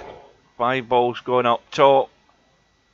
And he's got to come up with a decent jump here.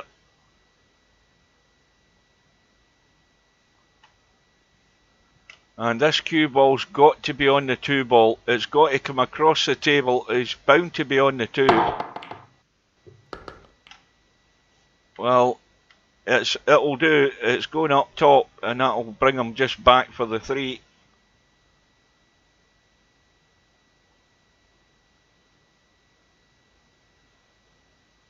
So just a little stun.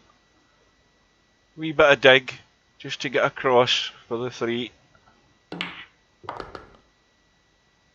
Didn't want to be stuck in the rail though. Now, this is just get himself out into the table here. Somewhere over on this side. That's where he wants to be heading to get a good line in the 6, and that's perfect. And it's going to be Larry in the hill in a minute, because there's no way that he's missing the 7 and missing the 8 ball from this position.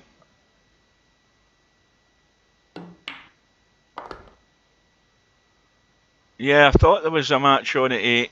Yeah.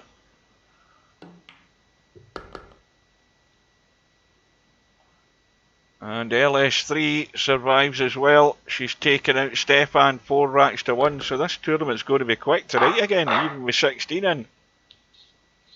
Well, what a turnaround for Larry.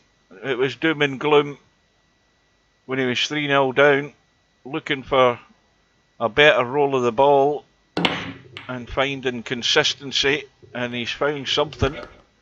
And what's more, he's getting balls in the break, and he's got a shot in the 1. And if he can get decent in the 3, which again he should do, because the cue ball's got to come out into the middle of the table. 2 balls going down on the break.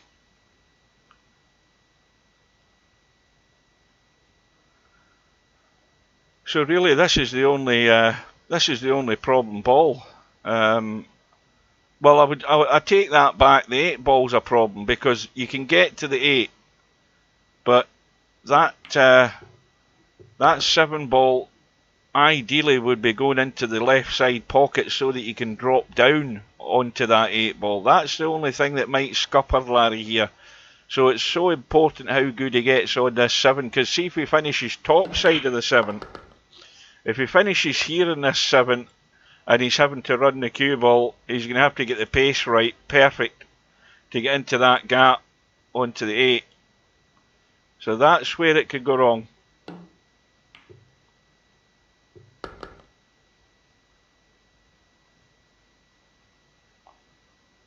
So Larry is fully aware of that. I mean, even if he finishes here in the 7, ideally that way would be even better. That'd be even simpler. Because if all you're doing then is rolling the 7 in, you're rolling that way for the 8.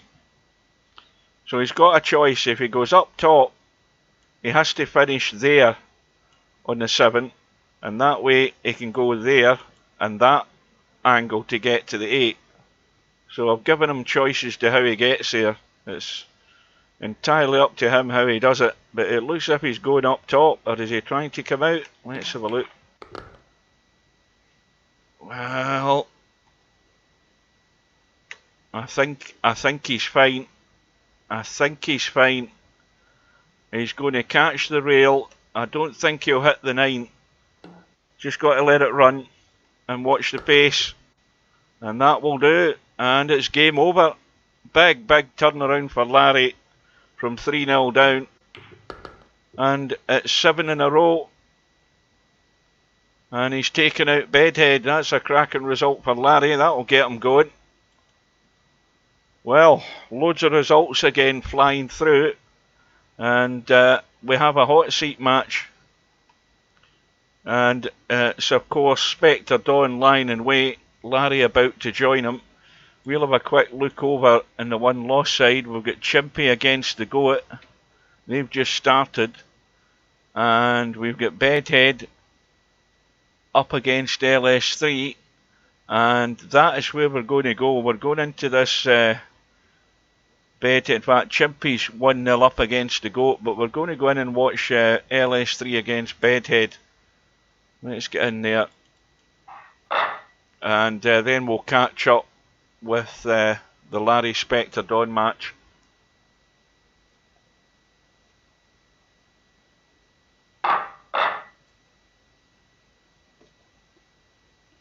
So we're waiting on Bedhead to arrive. Bedhead's probably drying the tears after that result. Sitting 3-0 up, looking good, getting a lucky roll of the ball. And then after that, I don't think he got a sniff.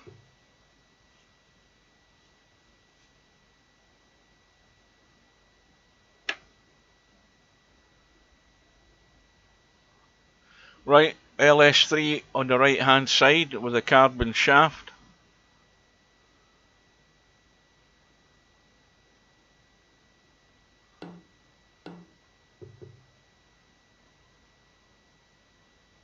No, this is a more interesting match, this one. LS3's licking her wounds from a defeat by Simanx last night. Looking to redeem herself in Friday night 9-ball. Bedhead battered and bruised from that beaten by Larry there. Race to 4, no handicap.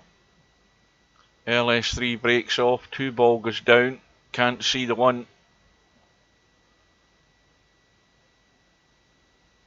And no way that she's jumping that 8-ball, so where do you push? That's the question. If you push down and leave a bank,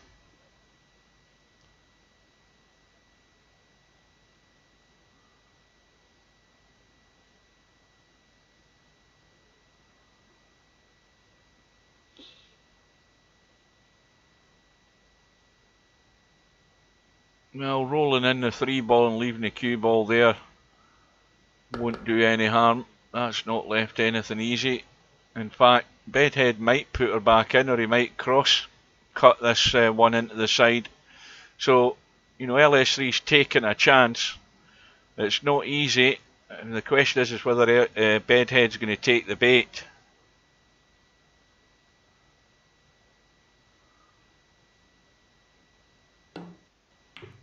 And he's gone for the cut up the rail. That was a good shot. That was well played.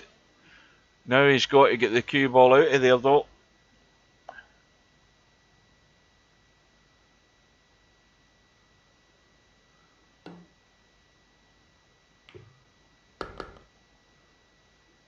Oh, Bedhead won't know who Jeffrey Boycott is, or or even what he played. Probably never heard of him.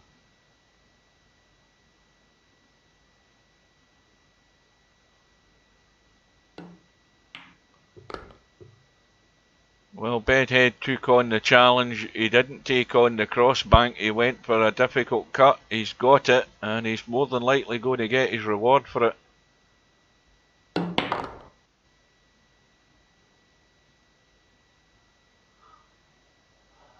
Now, you could stun across past the 8-ball and take it into that top left-hand corner. That's the angle he's got. You just got to watch you don't get really into the cue ball too much pace here and slide into the side pocket like that. You see how it was going into the side pocket? See, he's got too much into it, and now he's left it awkward. The commentator's eye seen that coming, and now it's awkward. He's got to jack up to take this cue ball away from the other side pocket. But recovered well. So good first rack for Bedhead.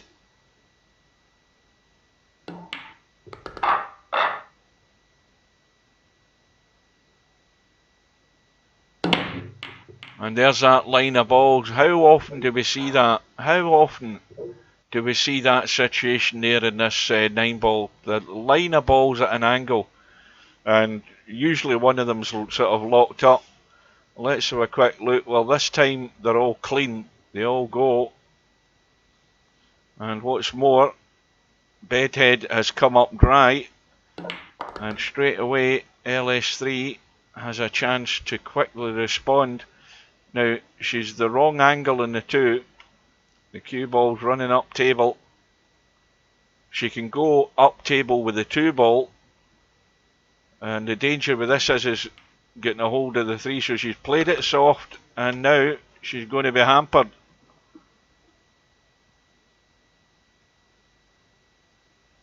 And of course, the 4-ball is lying square, so you'd really need to dig in to hold the cue ball again and come back for the 4. And that was well done. It could have done with going back a bit further, but the only way this will get missed is with the right hand English in the cue ball here. Right English, a little bit of it, and get the cue ball coming off the rail and coming back the way towards the 7. Left it a wee bit short. It's in Bedhead cut territory, and this is where it could all go wrong. That 6-ball is accessible into 2 pockets. It needs a nice little nudge, and there isn't one.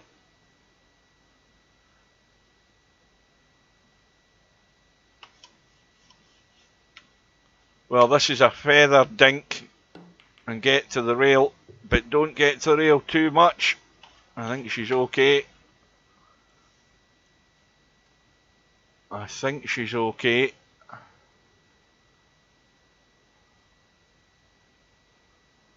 There's not enough of the 6-ball showing, but why not give this a smash?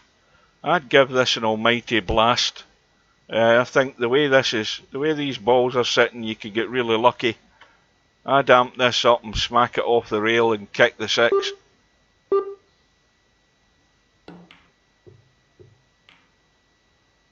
That'll work though. LS3 won't refuse the bank. I think she's got to go for the bank into the corner, but question is she going to have any sort of shot in the 7? Or is she trying to come round behind the 9? Could be trying that.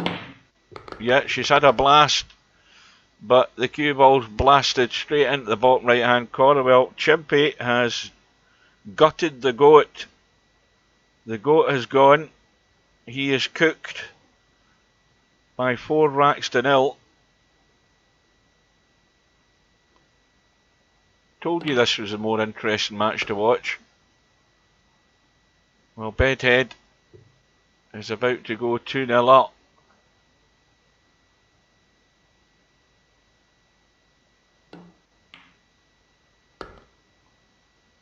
So LS3 has it all to do, and in a race to 4, it's a tough ask.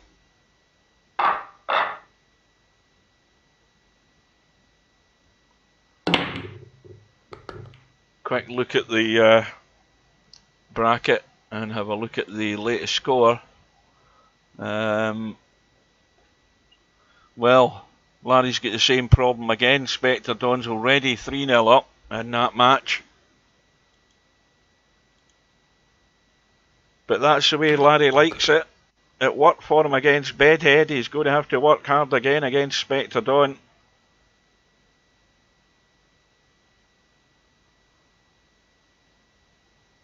Well, LS3, that's a fail. That's not really good. Anywhere, even if she'd gone to the rail, should have been fine. You've got to overhit that to get a good sight in the 4. Everything's now awkward. You've got to juice that up, make sure you get to the rail. But that's a good recovery. But you don't want to be doing that all night in the one lost side. You're never going to survive having to do them shots.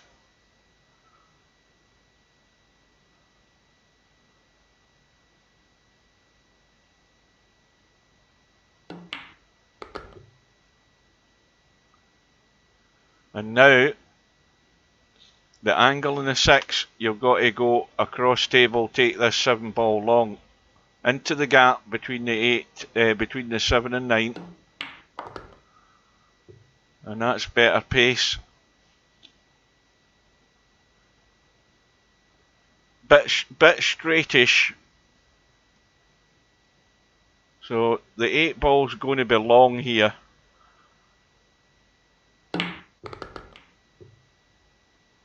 Well, anything could have happened there doing that.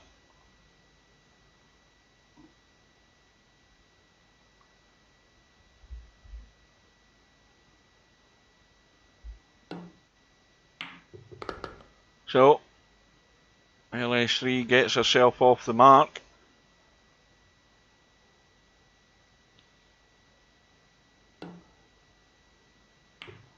Well, I wonder if Larry's going to need the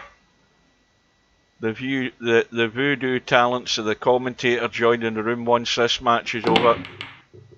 It's all a question of whether he can hang in there until this match is done, or it might be all over before we get to join the hot seat match.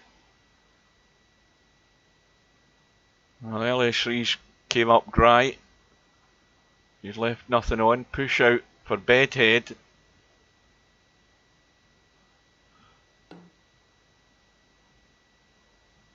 Now, is LS3 going to try and squeeze that? I think that one squeezes past the 7. You've got to get it really good. It will go though. It will go, but there's not much room. You've got to just get it to the rail and the ball at the same time, but she's not taking the bait. Well, she should be in trouble here in a second. That 8 ball's asking to have a cue ball behind it. Well, Bedhead's gone the other way.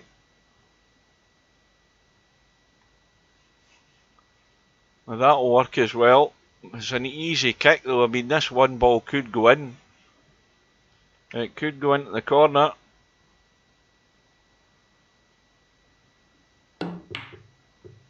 She's hit it half ball the other way. Oh, look at this. What about that for a result?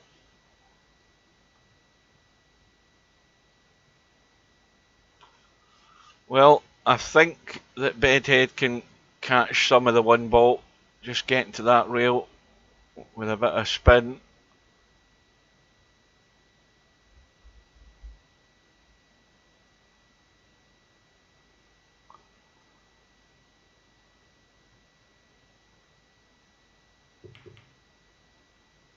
And that'll do as an end result, but he's going to be in trouble again here, because this cue ball should be nailed to the 7.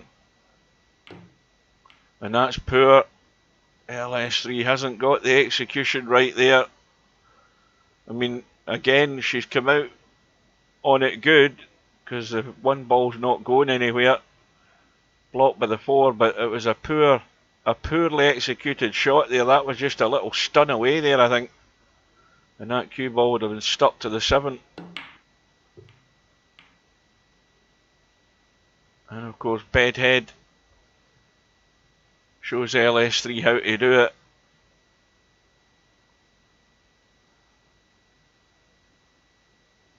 The 2 ball is going to be the problem, regardless of what happens with the 1. And it's not a problem now that LS3's done that. Okay, the 2 ball still not really got a pocket, but it's a lot more accessible where it is than where it was 2 seconds ago before LS3 ran into it.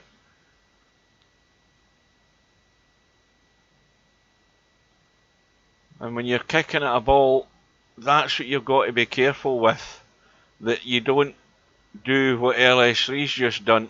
I mean, Bedhead's going to stun down for the 2-7 combo.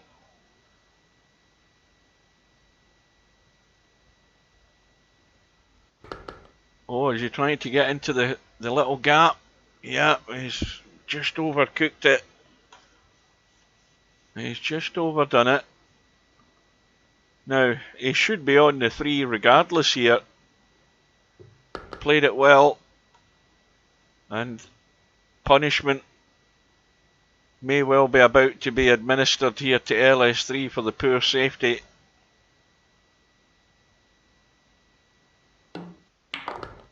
Cue ball needs to keep running, but not in behind the 6. Oh, this is a problem. Wrong angle in the 4. 9 ball and 8 ball are in the way. And the 5 ball's down this end of the table. But the 5 ball banks past the 6 and 7. Very tight though. That'd be the one option, to take your medicine and leave a bank of some description. But Bedhead looks as if he's going for the Bedhead cut. And the 6 ball doesn't go past the 7. Let's have a look. No, it doesn't. I mean, you could cheat the pocket if you were really good in the 6. But Bedhead could be trying to run up into these. He's got the angle to do it. And he might get lucky.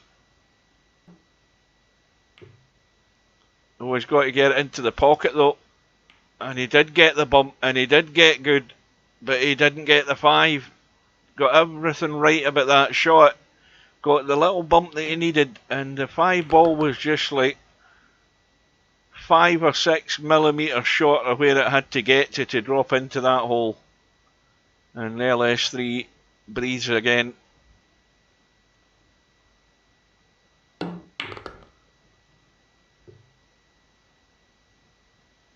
So we're going to be tied here at 2 apiece. Unless LS3 does something crazy, like hook herself behind the 9. Oh, you're kidding me on. You are kidding me on. I mean, how crazy is that? Look at the room. I mean, there's the room that LS3 has there on an 8 ball to cut it in. And she's come up with a result though. That's the only thing you can do is hook yourself behind a 9. And she fell straight into the trap. And set her own trap.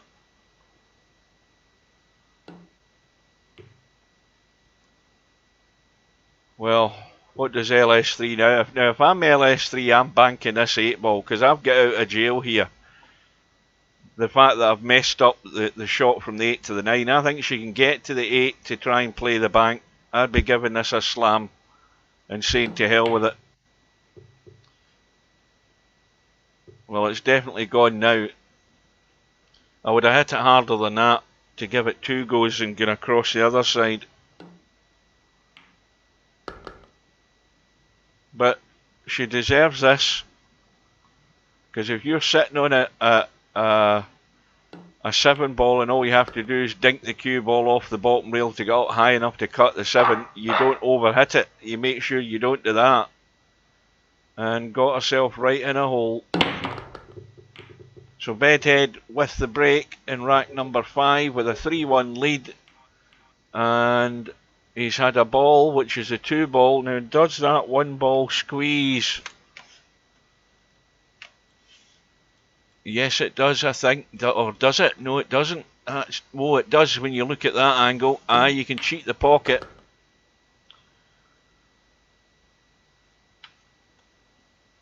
But this needs a good combo. This is LS3's lifeline if this doesn't go in. Oh, it's nailed all the way. That's the only thing that Bedhead didn't want though. He didn't want that to follow it in, and now he's in trouble. Would you believe it? He's in a whole world of hurt here. Can't get anything in that 5 ball. Easy enough kick to hit it, but where it's going to finish, nobody knows. And he's hit the 8, and LS3's got 9. How many 9 lives? She's a cat. She's got 9 lives. She's on about her 4th one. Ball in hand. Now, what's she going to do to mess this up?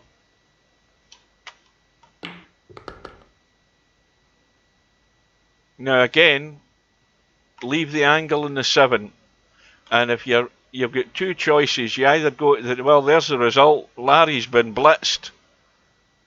7-0 to Spectre Dawn. We didn't even get to the hot seat match. Well, Larry's battered and bruised after that one, so he's going to have to work it in the one-loss side. So, right, this is a shot I'm talking about here. You go forward the 2 rails and out, and get out anywhere here, and you've got a cut. And she's dicing with death, playing inside. But she's done it.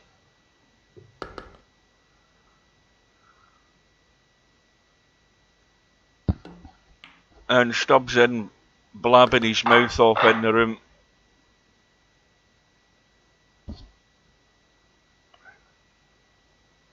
Where's Travelling TT? Is he still here? Get this dealt with.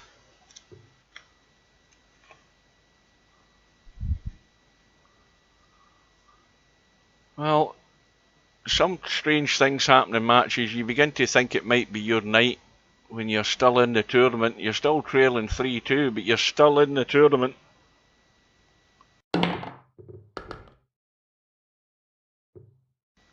Bedhead has a blast at the bank on the 1, and it goes in.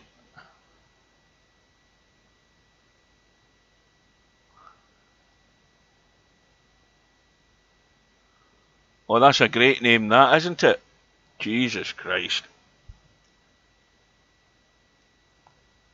That's like a paedophile's bloody name, that.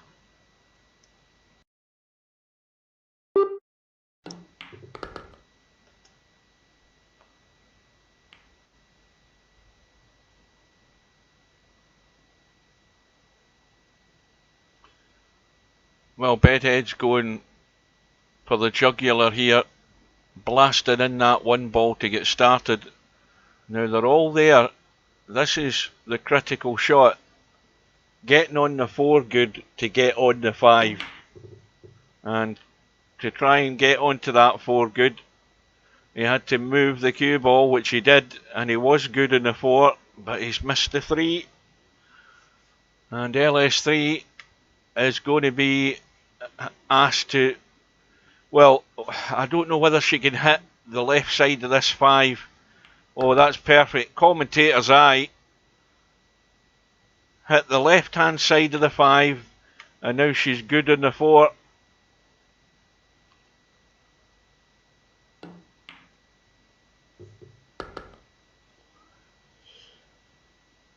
Well, that gives them a chance if they're who is it that kicked him? Was it Simon? Well, the question is whether their account name has been cleared so that they can re-enter a new account name. That's normally what should happen. But I don't know whether it's Steve that needs to do that or whether Simon can do it. But that's what needs to happen, so they can either go elsewhere and never come back, or they can change their name to something decent. But they don't want to be coming in with this paedophile kind of suggestive names like that. They're not going to last more than 5 minutes with that kind of crap.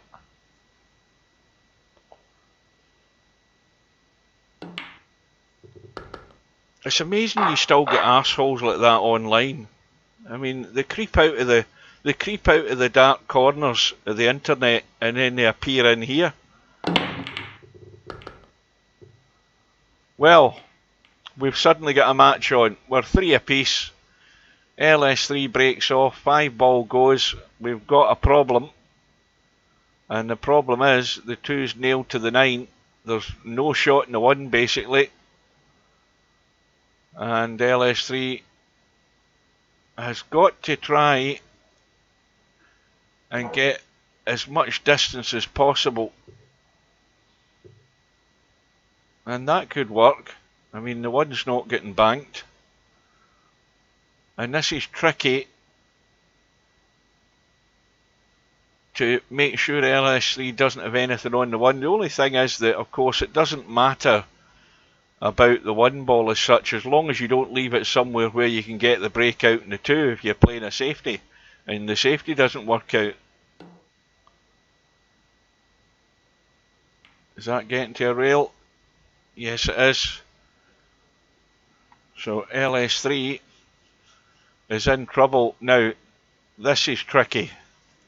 Loads of left spin, and you don't want to get too much into this and catch the two, and she hasn't done.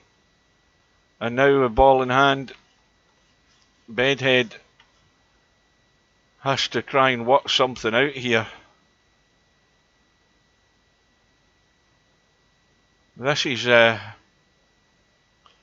tricky. Trying to catch anything of that two ball, or maybe draw to the rail and kick the nine. Well, he's caught the two. It hasn't really come out great. And then it's going to have to be a 6-9 combo for whoever gets there. But LS3 won't be doing it because she's been nailed. That's a good shot.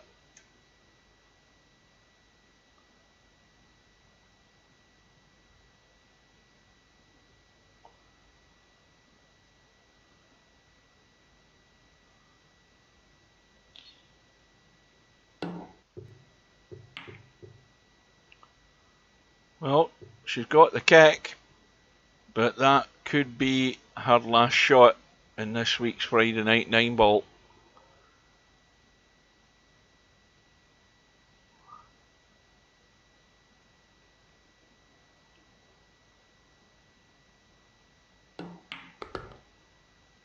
Did I tell you about the guy at work?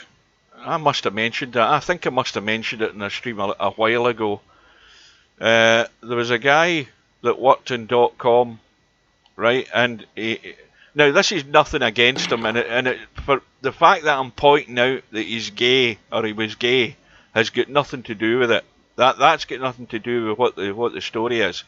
Him and his partner worked in .com, the two of them, and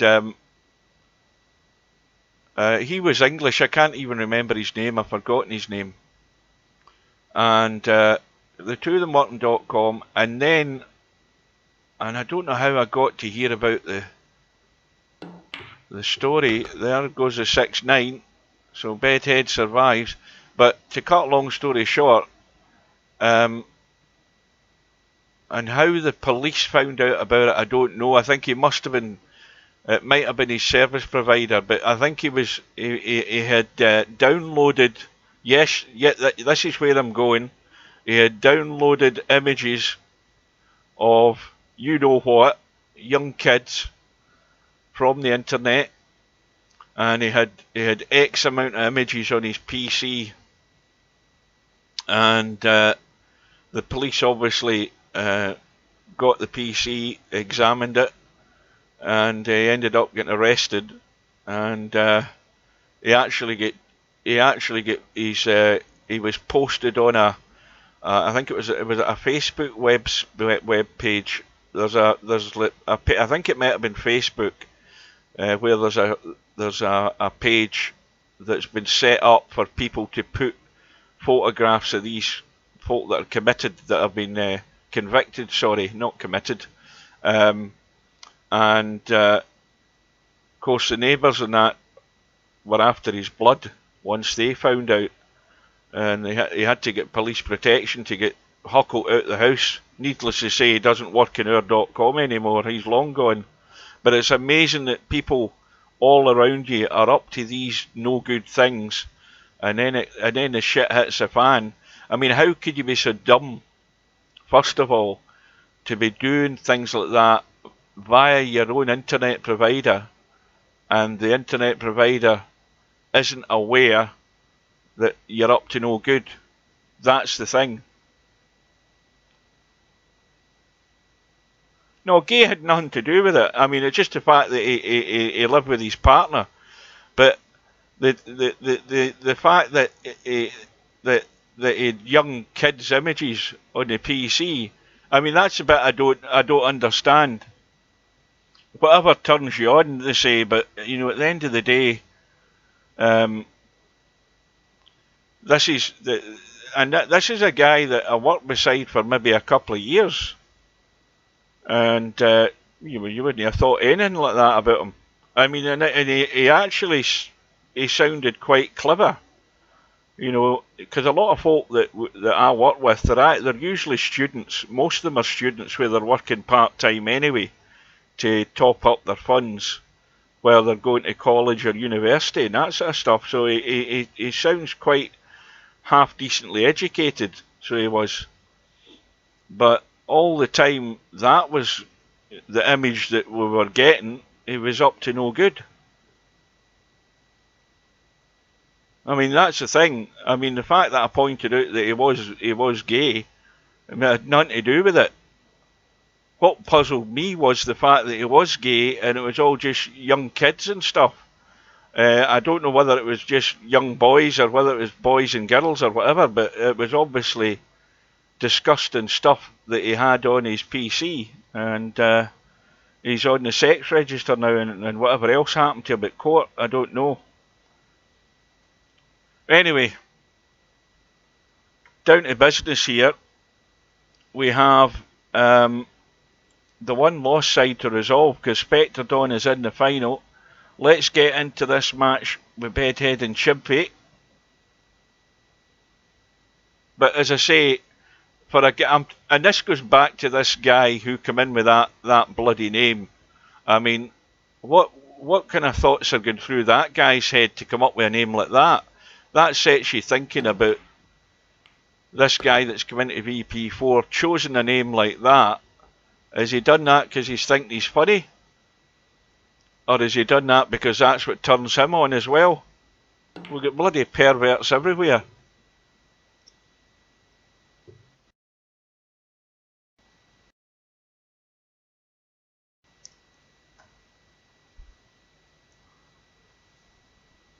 Well, it could be that.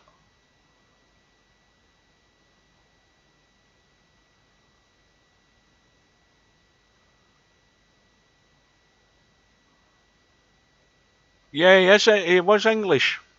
These are the only things I remember about him. I can't remember his bloody name. Cue ball. Oh. So Chimpy's player 2, he's getting the 8 ball. Probably doesn't make any difference though. Oh, is he corner hooked? I think he is. I think Bedhead is corner hooked. Good hit. Well, it's not easy where this is finished. Good evening to WD.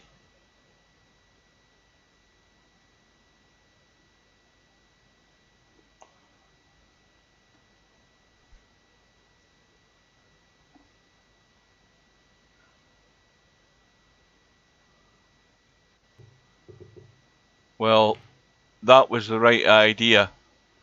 And this might even end up behind the 7. I don't know whether he could have saw that 4 ball, but that was a good effort. Yeah, he could see the 4, but it was such a tough cut in the 3. But once again, Bedhead's not been left within in simple.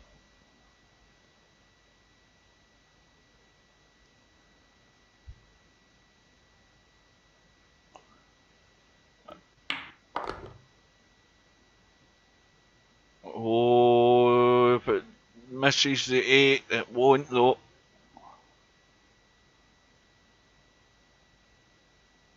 Now, is this the semi-final? No, it isn't. Larry's waiting in the semi-final. I forgot about Larry.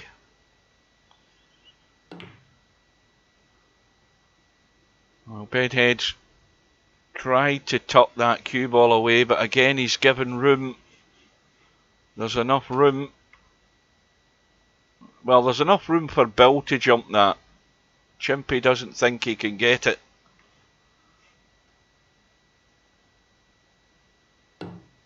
It needs to hit the rail, which it has done. And he'll settle for that. I mean, the pot is on. And Bedhead's got to miss the 9 ball here. He's got to miss the 9.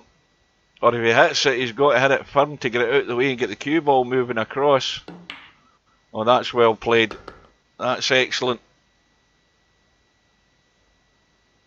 Held that well.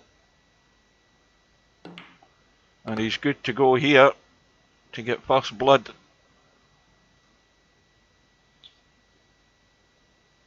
Nicely inside the 6 ball. You're always going to be in the 7.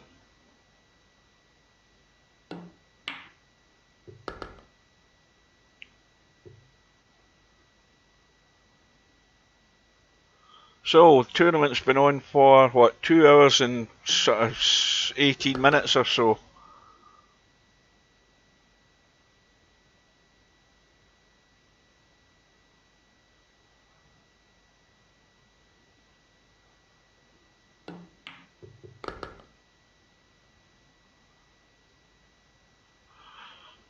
I'll have a quick drink.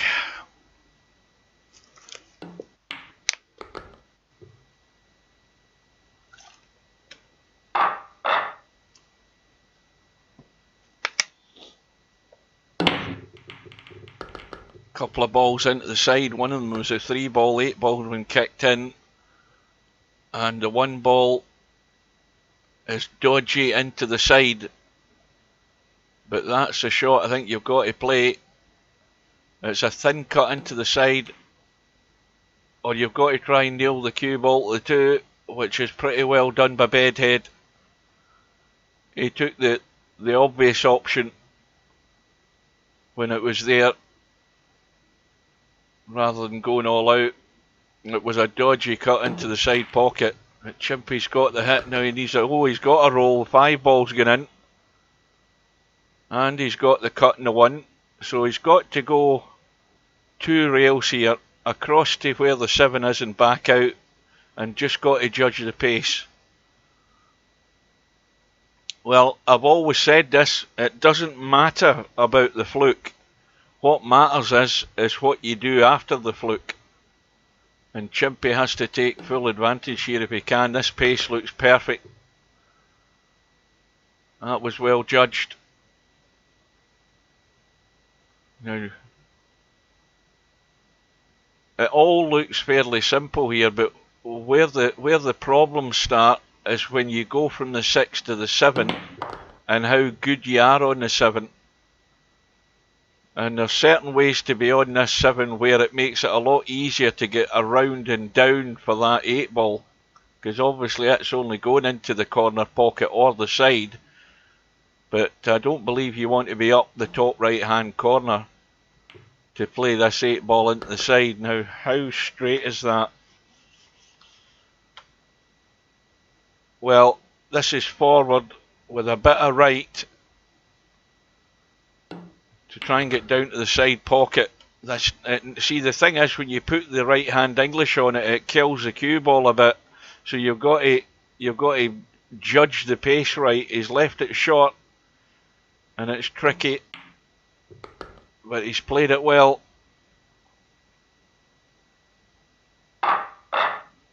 And of course, he only needed the 8 ball anyway, because I'd forgotten about that again.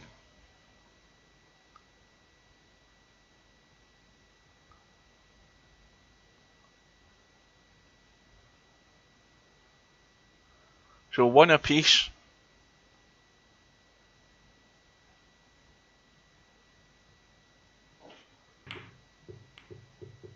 I don't see anything going in. Now this this 1 ball might need to take a bit of the railing off the 8 ball. I mean, you can try and pot it clean, but it's a bit tight to be trying that. And you've got to remember the cue ball for this too. He's caught too much of the 8, but the end result's not bad. A sort of 2-in-1 shot that. Now this 1 ball could get kicked in here, or maybe not, because the 8 ball's in the way. I was thinking the 1 ball might get along the rail, but there's certainly no room for that. But we'll go along the rail now.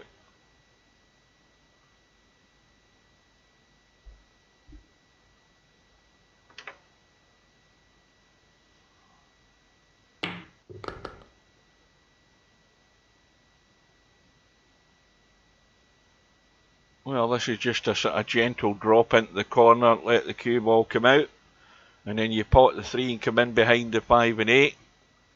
And it's a question of whether you want to come in behind the 5 and 8 and avoid running into that 4 ball to leave the 4 ball into the top right. Well, he's gone 2 rails, pace is good though, and the angle's more or less where I thought it would be, and now it's about making sure that, I mean, it wouldn't do any harm bumping into the 9 here.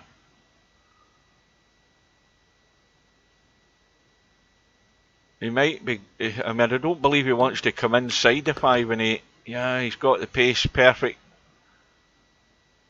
It was heading towards the 9, but it's perfect. So now you've got to just get high enough, come back far enough.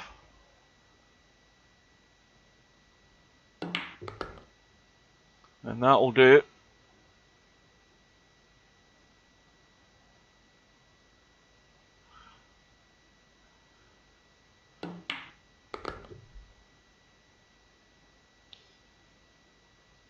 Well, the angle's perfect again, just to drop around the back of this 7 for the same pocket.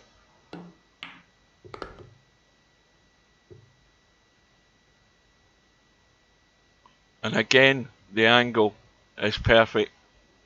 You just let it run off the bottom rail, back up the table, don't interfere with the 9. He was trying to, but it will be 2-1.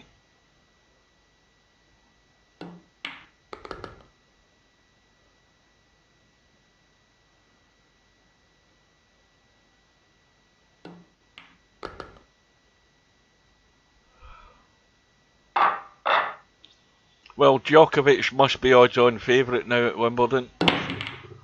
Not that he probably wasn't to start with, being the defending champion. To win is it a record 8th title? Something like that. I think it's like, is it not like 4 or 5 in a row he's on as well? I think this will be his 5th in a row to join, certainly Bjorn Borg, who did it. And I've seen them all. I've seen Bjorn Borg getting all his 5 wins.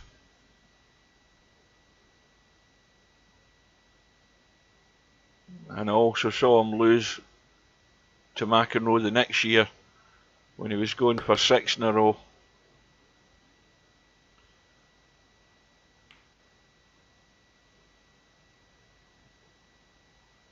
Well, this is a wee bit fiddly, hampered over that 6 ball. It's all about just potting the 3 though, because you don't need to do anything with the cue ball other than just make sure it goes off that end rail and back out to the left, far enough for the 4, probably into the side.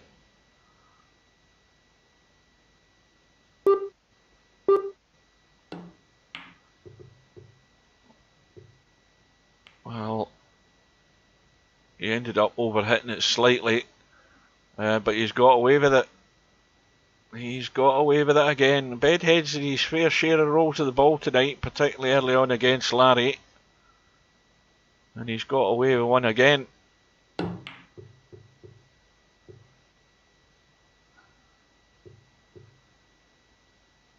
Oh, Djokovic, oh yes. He's an all-time great. As is, what's his name?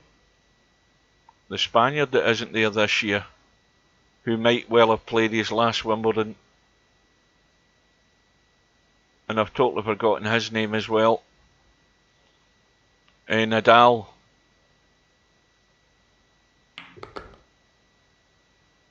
I mean, if neither of them were around, Andy Murray would have probably won a few more major tournaments in his time. That's the problem. You've got you know,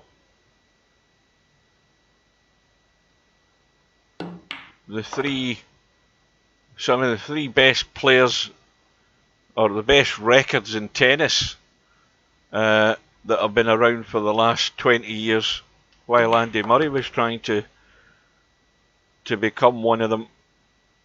It's a really, really tall order.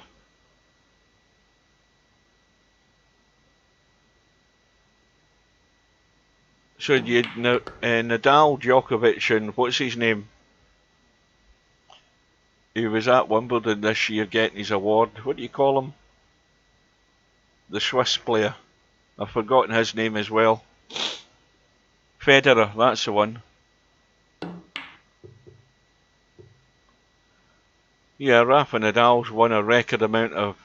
I mean, he's virtually unbeatable on clay, Nadal.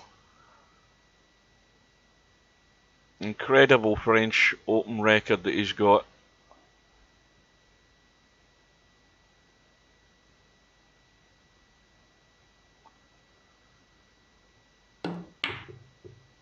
Oh, is this going to hold the line? I don't think it is it? He's going to catch the jaw. No. So, Bedhead needs to just go forward and out far enough. And he'll be on the hill.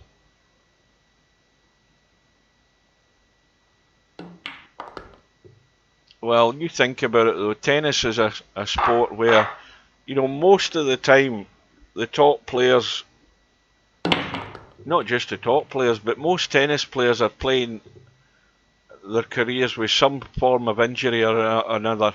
You know, either a muscle injury or something. Because they put a tremendous. It's a bit like golf in that sense. You know, because when you look at golfers and you look at the older golfers, most of them have got dodgy hips, or you know, problems walking late on in life, because you're wearing your muscles down. You're wearing the coating on the not the muscles, on the bones at the hips and the joints and everything. And tennis is like that because you're contorting your body into. But you look at Djokovic, by the way, he virtually does the splits in grass when he's stretching for some of these balls to return them.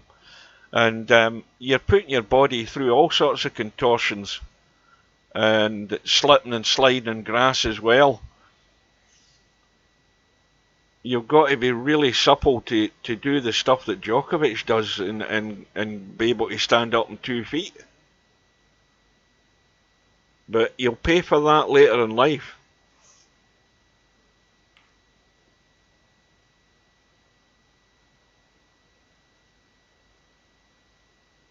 No, Henman did make a major final. He got to the Wimbledon final.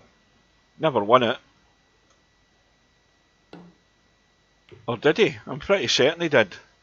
Or was it just a semi? You might be right. You know, he had good runs at Wimbledon.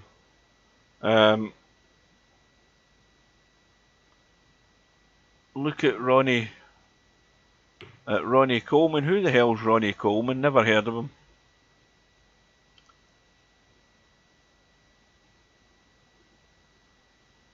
Yeah, 4 times in the semi-finals. Aye, that's about right. Yeah, I stand corrected. Aye, he had 4 good goes at it, but he just didn't have the killer instinct to get it done.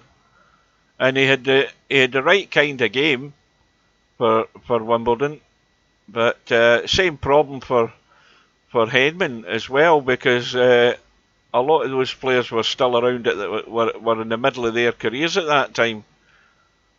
If you're going to win tennis tournaments like Wimbledon, you ain't going to be playing a mug in the final.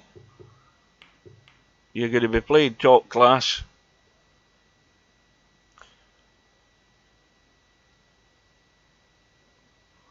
Aye, Henman was the best that Britain had at the time. There was nobody else in his class that was playing for Britain. Andy Murray's the best British tennis player there's been in 70 years. Hands down. By a mile. By an absolute mile. I mean, that other boy, Cameron Norrie, he got knocked out today, but he's got a chance. He's got a chance of becoming good. But, you know, to do that, you've got to be getting more consistent wins.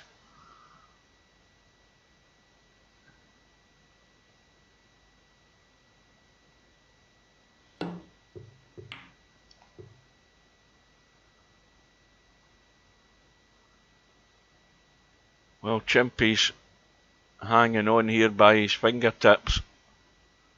And he's coming to the table with nothing on, really. And he's had a blast and hoping he gets lucky, and he's got lucky. He's got the fluke. The old stub shot does the trick. And the one ball's over the side pocket. Now can he miss the traffic and get on this 3-ball?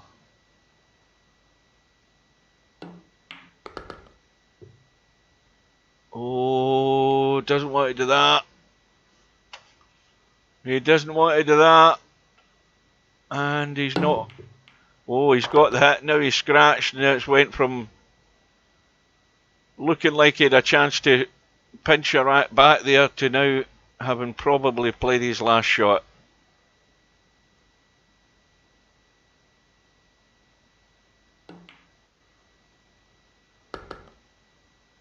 Just come back off that 4-ball.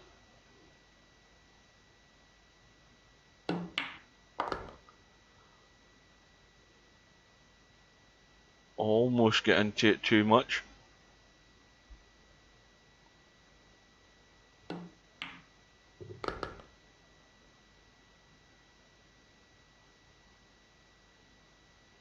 I mean, Andy Murray, you think about it. They mentioned it in commentary the other day. I don't know whether Andy Murray was actually playing at that time, but they mentioned it.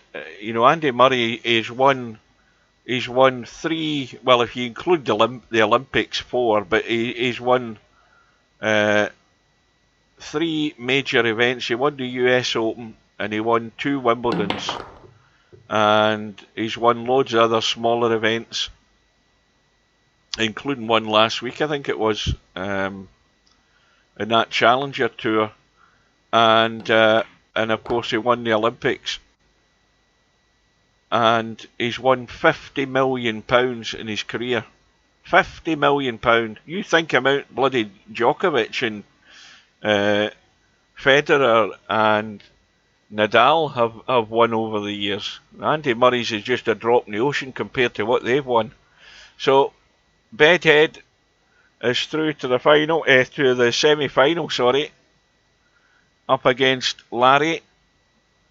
We're just going to jump straight into that room.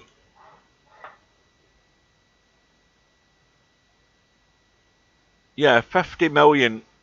And then, of course, that won't be including his sponsorship deals that he's got. You know, all of that. And again, the same applies to all of these other players I'm talking about. They've won absolute fortunes. And that's why they can retire at 35 and you know, they don't need to do anything the rest of their days. The family's all looked after. They've got a house here, a house in the States, a house wherever else they want it.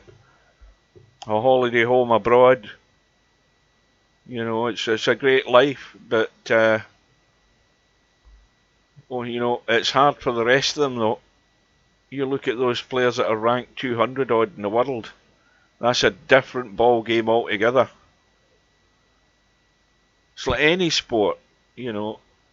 You get players battling away and they're getting the odd win here and there, and they go up and down the rankings like yo-yos, and yet you'll get the top class players. You know, they've gone beyond the next level and they're making fortunes. So, semi-final match, Larry against Bedhead. Larry's player 2 and he's getting the 8-ball. Good evening to Semi-Pro. Well, you know, Rolex, of course, they're involved in the Gold Star events. They're the sponsors at the Open Championship for the golf. They have been for donkey's years, and of course they're involved in Wimbledon, so they must put millions into that as well.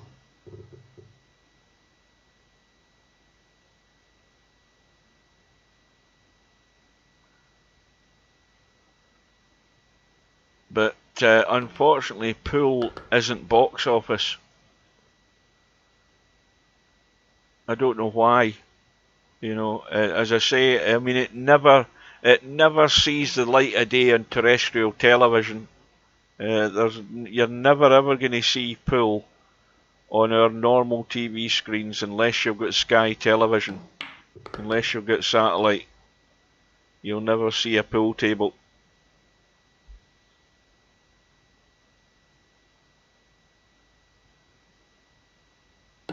And you know what?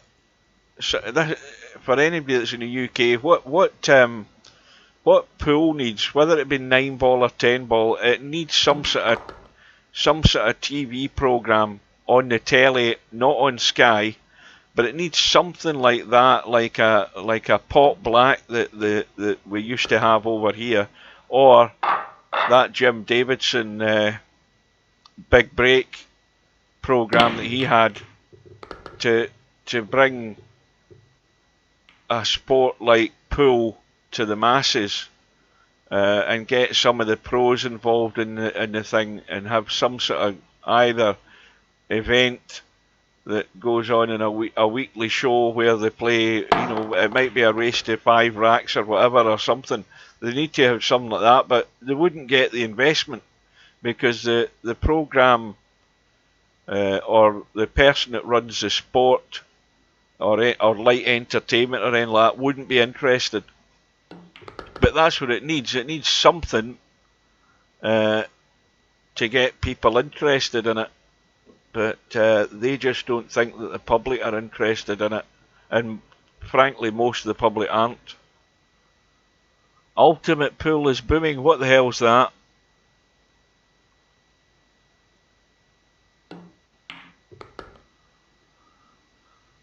Yeah, well, the one thing I won't be having is a Rolex watch. They're all, I think the cheapest ones are like two and a half grand or what, 10 grand or something, I don't know.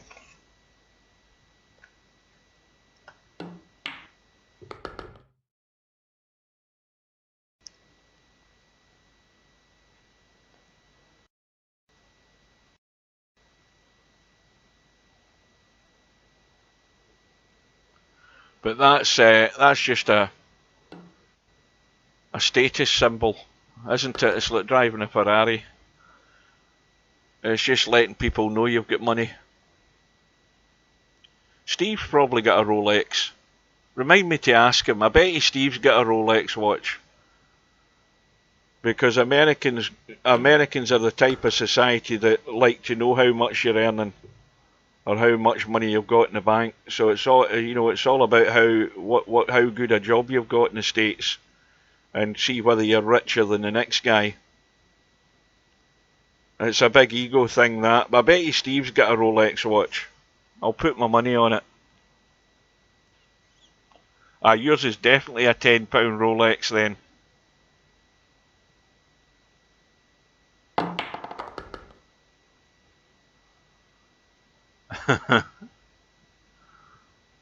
Steve's good.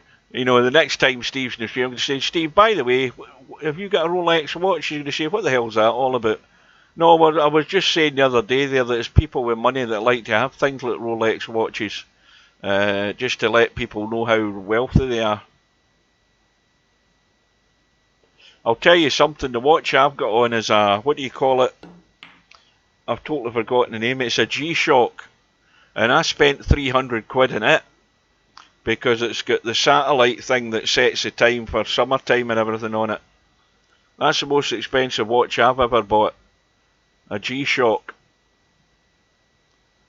And I'll tell you, I have to say as well, it's been the best watch I've ever bought as well, because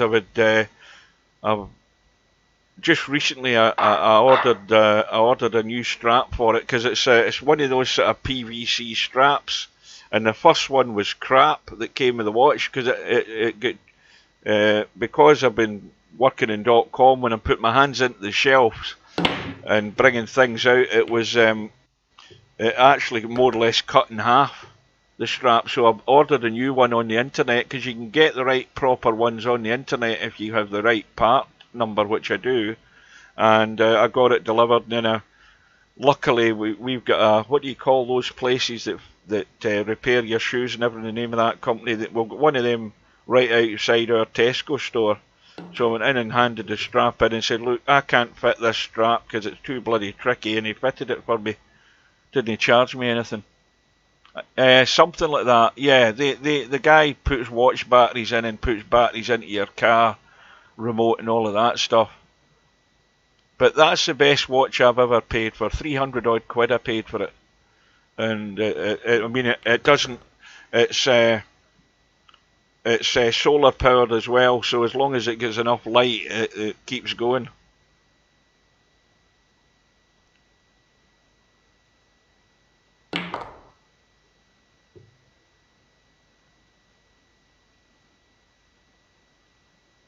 Oh, the most expensive watch I ever had before that was one I got for my 16th birthday.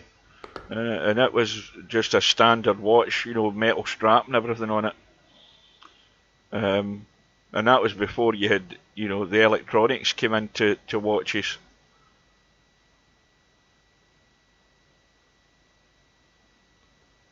But I mean, I can't go without a watch. I've had a watch on since I was God knows what age. And if the thought of me leaving the house without a watch on my wrist, I would feel naked. Bear in mind that everybody nowadays has got a phone that tells you the time anyway, but I still need to have a watch. I still must have a watch on. Yeah, you think of how much those digital watches cost when they first came out. They used to cost fortunes. Now you can get a watch for, like, you know, 3 or 4 quid.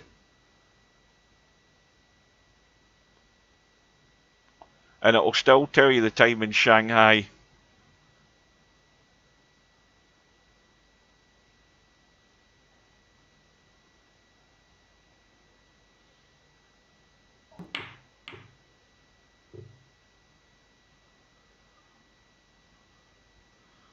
Well, that 6.9 has just gone dead. Oops, wrong button. Or has it? No, it hasn't. But Larry can see half, not even a half, he can see a third of this 6 ball now. Is he going to try and slam it and cut it in? Oh, look at where the 9's finished. Oh, now this is a wee bit tricky, because the 6 doesn't go, and he's got it. I think the billiard's a lot easier. I'd be playing the billiard every day of the week here. Yep, he's going for the billiard from the 6 to the 9. Yep, that was a shot. So, Bedhead into the lead. I remember when digital or electronic calculators came out, and we saw the first one of them at the school. Thought it was amazing.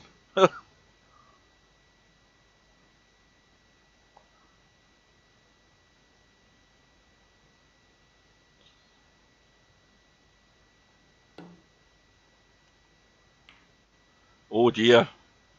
Oh dear.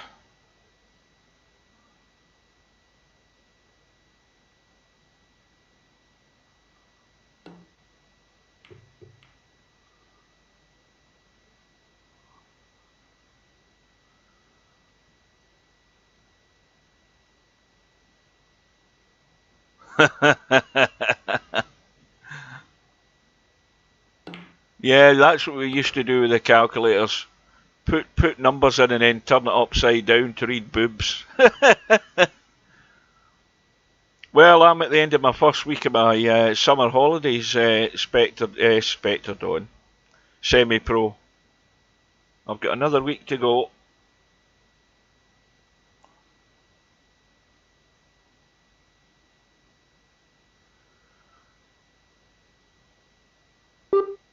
Well, I'm not going to tell you why he called you go at semi-pro, because that just stirs up a wasp nest, so it does.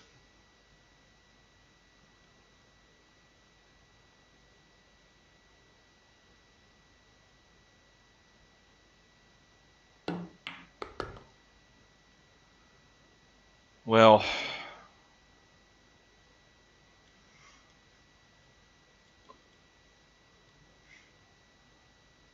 can't believe he's trying to drop that into the side. He's trying to cut it up past the 9. And he's played it well. And he's going to be 1 away from the final. Now, is it a revenge final? Who put Bedhead to the 1 loss side? Was it Spectre Dawn?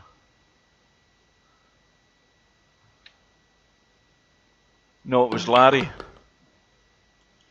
So, it is a revenge match for Bedhead on Larry.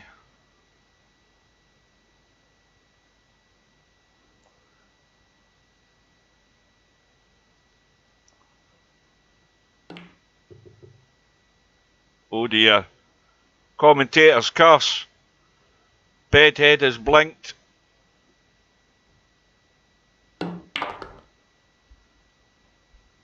And Larry only needed the 8 ball. You don't see Ronnie winning an 8th world title.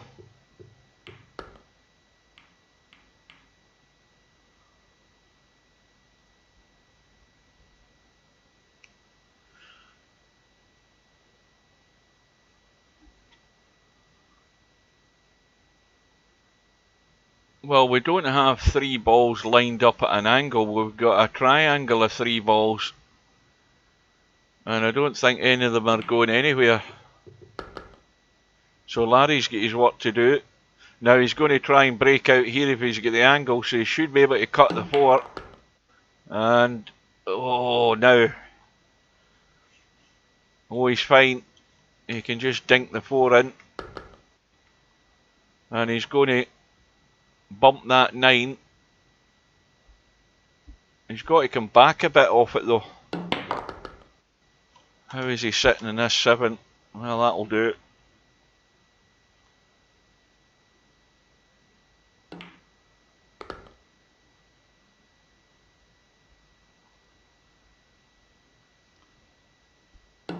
I think Ronnie's far from past it. That's all I'm saying.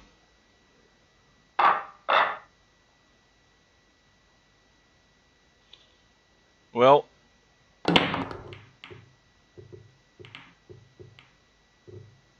oh, I thought Bedhead was in. I thought Bedhead was in 3. He's only in 2. So Larry's in front. Larry's on the hill. Shows you it's getting late for me.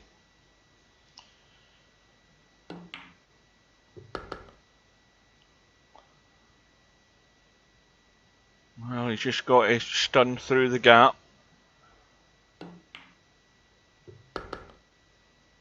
And well, this is tricky. Does he want to try and hold with the 9 to leave the 4? I don't think he's got much option unless he fires this in or comes back off it. Yep, it was tricky. And the mistake's been made.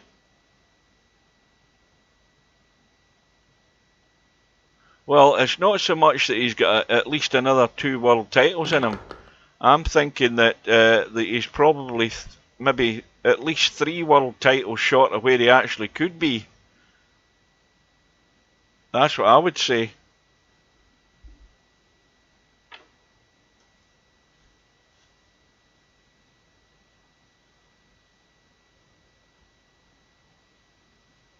But I mean, at the age he's getting to, like, most of them, it's how much hunger he's got for the competition.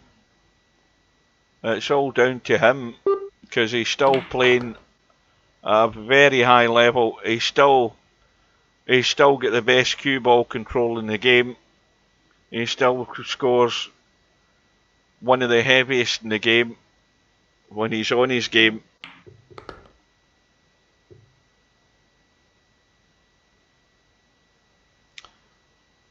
Well, we're going all the way, I think.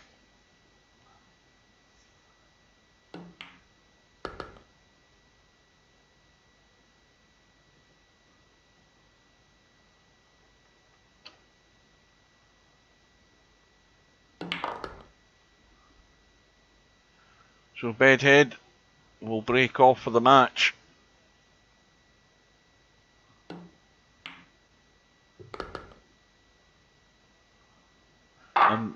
I'm just going to shut my curtains and put the light on because I can't see the bloody keyboard here. It'll just be a second. Well, a ball has gone in.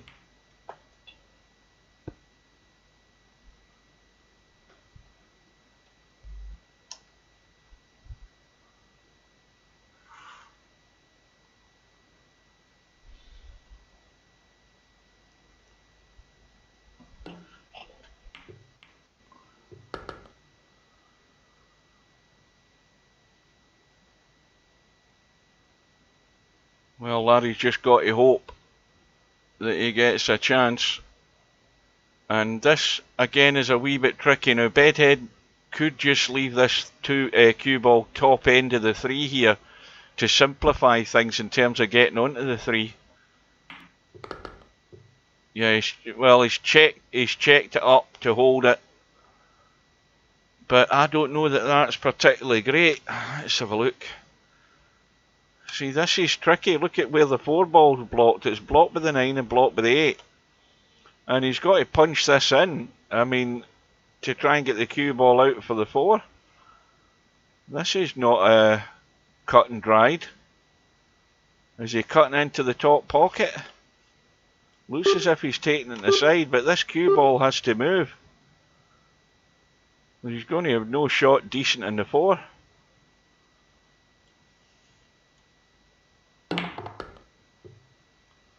And I think that's decent enough. That was well played. That was very well played.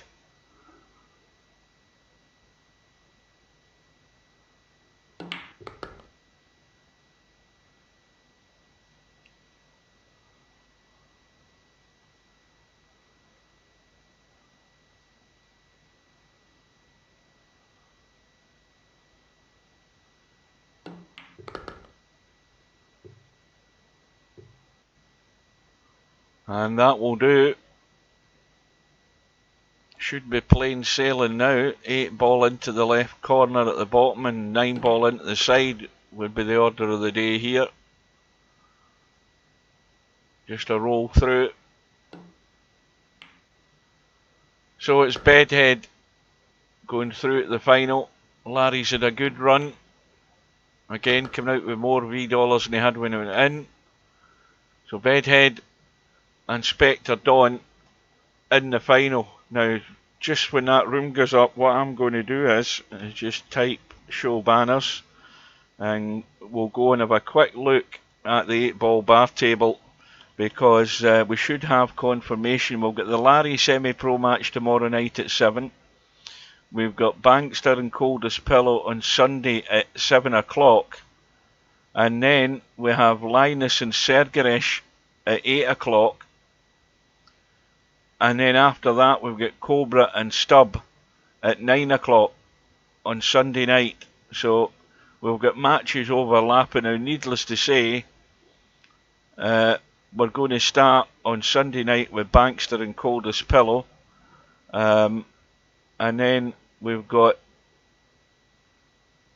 the match with Linus and Sergeresh on the one loss side. We're just going to have to keep an eye on that because we're then waiting on the Cobra and Stubb match. So Bankster and Coldest Pillow shouldn't be taking 2 hours, I wouldn't think. So we may well see all of that match and then keep an eye on what's happening with Linus and Sergeresh and then straight into that Cobra Stubb match. We've then got Albinario and Tommy on Monday night at 7 PM. So the next match for the live stream is Larry and Semi-Pro tomorrow night. And I wonder if Spectre Dawn will be rushing into the room. He might not be there yet. Oh, he is there.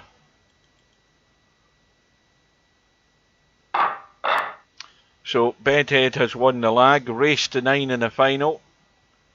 And, well, there's the unusual thing. Spectre Dawn is getting last 2. Again, that doesn't really matter.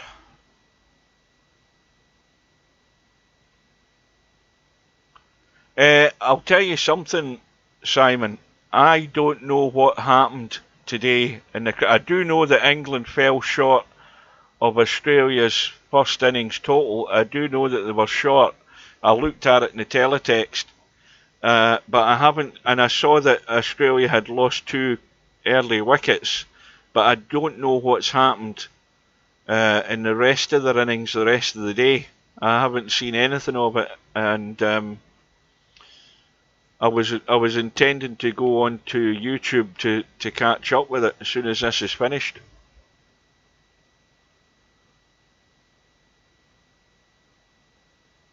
Or go to BBC iPlayer and see the thing.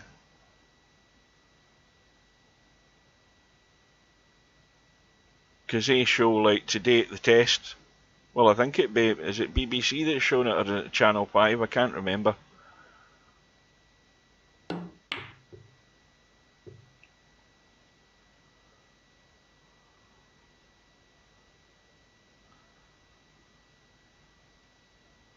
But the first 2 test matches were brilliant. I really enjoyed them.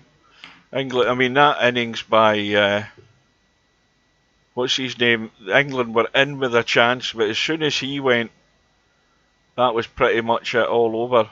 Their captain, they had a great chance in that second test.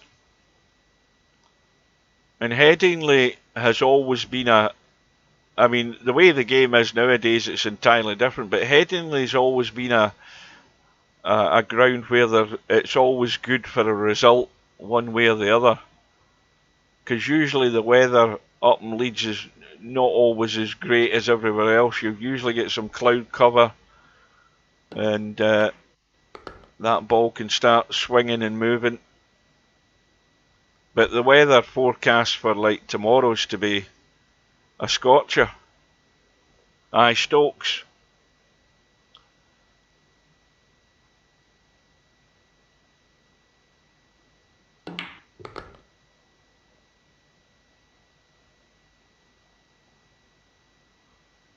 But see, I mean, I enjoy cricket. I mean, when I was young and we only had one television, my dad used to have the test match on.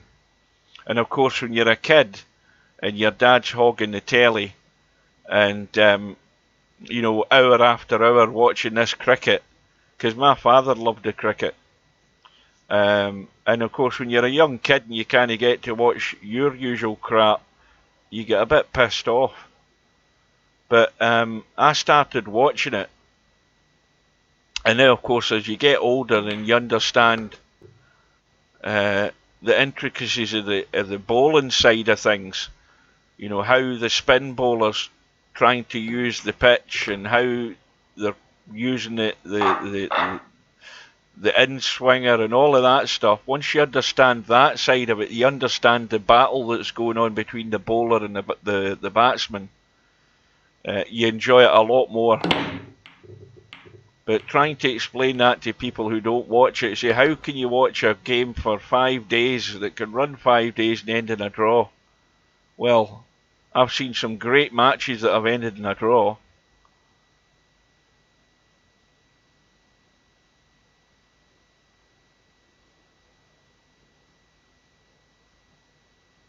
Bedhead's asking Spectre Dawn he didn't fancy playing in an 8-ball party. But that's the thing, you know, the more times you're in these tournaments, the more chances you have of winning one. I'm surprised you didn't go in it.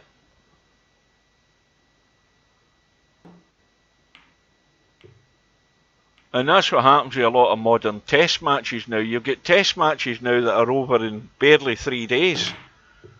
Because they're so much more aggressive now. It's just a bit like snooker. You know, the test match cricket now. I mean, I remember watching it back in Boycott's day. You know, you've got teams now scoring 100 odd runs before lunch, and they're scoring 300 odd at stumps. at 6 o'clock. That was unheard of back in the day.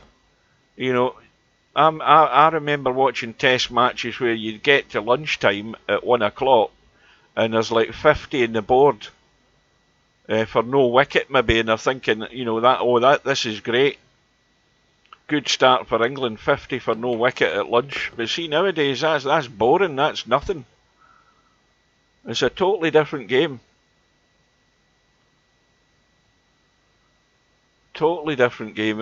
You know, a lot of sports have changed because it's become a lot more aggressive. A lot more going for the win. I mean, that first test, England declared too soon. And that's where they actually lost the test match. They declared too soon. They should have batted out their wickets. And then put Australia in, you know. But they actually declared too soon. They were runs short of where they really should have wanted to be. And that's where they at the end of the day, they lost the test match because of it. So Spectre Dawn carrying on from where he's left off. And soon to be 2-0 in front here. And he's not even replying to Bedhead's question.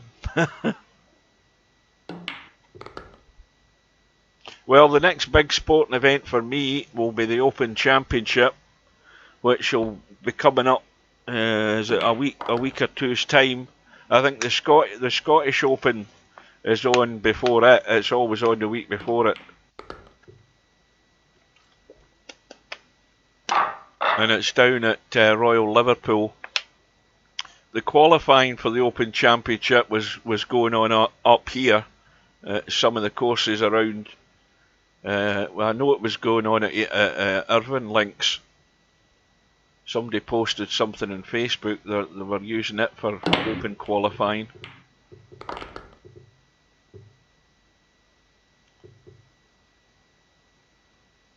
Well, this is a little test of the jump technique for Spectre Dawn.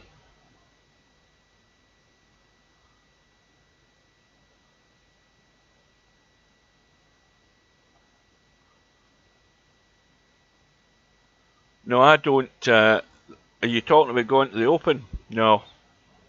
The last one I went to was at. Now, where was the last one I went to? Was it St Andrews?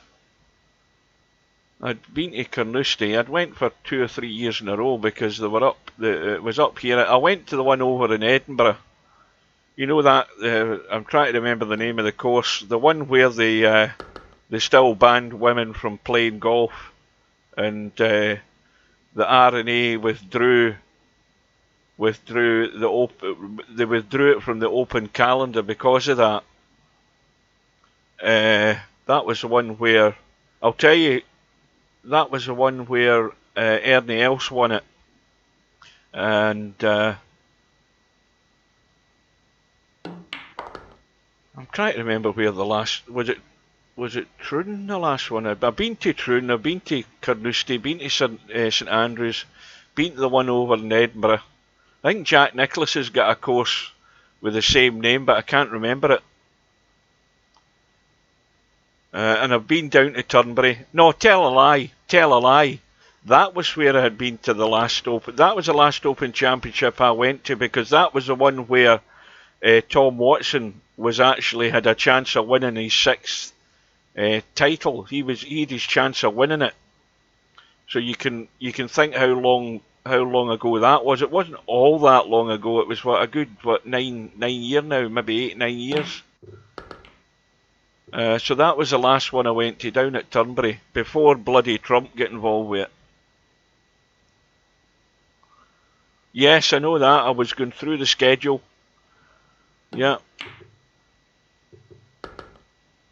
Well, Spectre Dawn running away already, 3-0 up.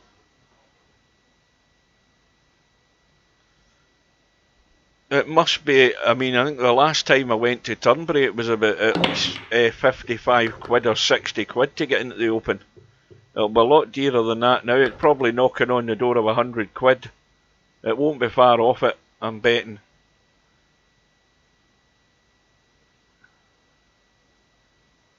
Yep, LS3 get beat by Simanx last night. A shock result.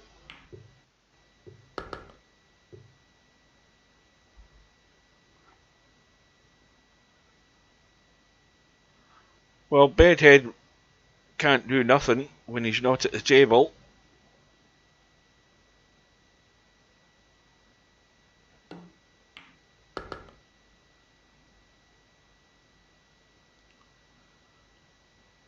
But Spectre Dawn's becoming more and more like a one-trick pony until he starts entering these events that he doesn't fancy.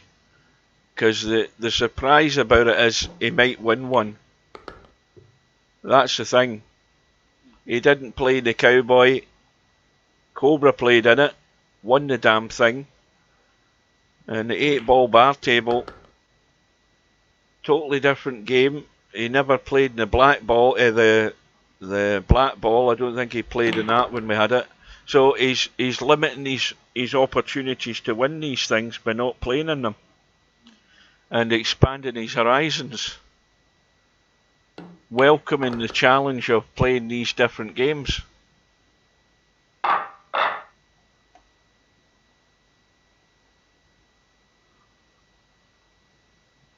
Well, you know what I've always said about the handicapping in Friday Night 9-ball. Players over a certain level, there should be none between them. But the fact that it is last two, I don't think makes any difference whatsoever, because with the last two balls on the table, it's more than likely Spectre Dawn's going to get them anyway. You know, a crazy handicap would have been if he was getting, 7 and out. That would be crazy. But last two doesn't make a jot of difference.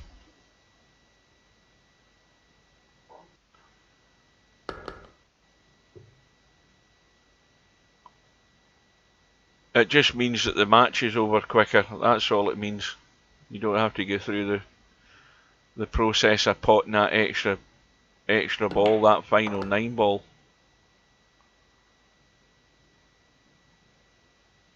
And as long as Spectre Dawn keeps doing what he's doing, Bedhead's not going to get a sniff.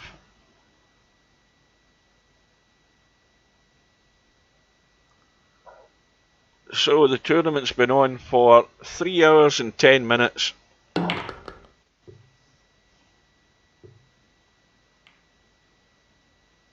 And when Spectre Dawn can get a little rub like that in the 5-ball and still come up on the 4, Bedhead's got no chance.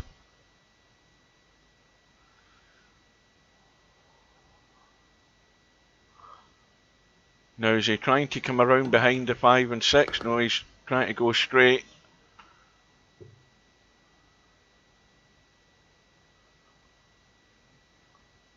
I can't remember. I'd need to look at the bracket.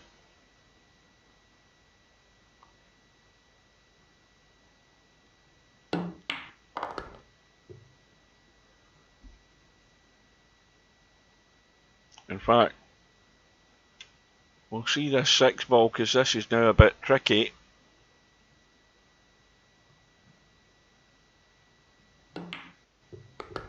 It's not tricky anymore. Let's just have a look then and see. Let's have a look and see.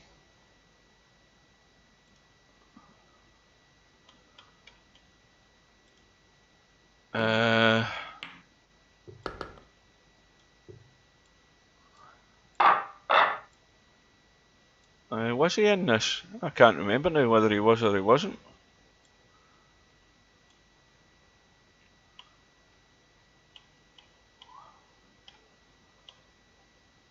Bedhead, Jose, Bill, Albinario, Paul. Oh, I'm in the wrong bit. I'm in the second. Where are we? Albinario, Spud Boy, Snake Eyes, Quagmire, Potman, Grey Slate, Mooncake.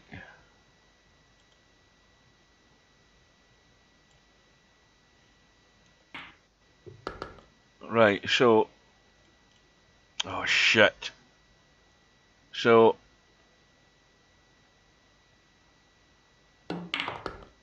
Cobra sent him to the one lost side. So he'd be quite deep in the one lost side. I still don't see him. Oh shit, see this bracket, I hate the damn thing. There he is there. And Bill beat him 13-12. So he did.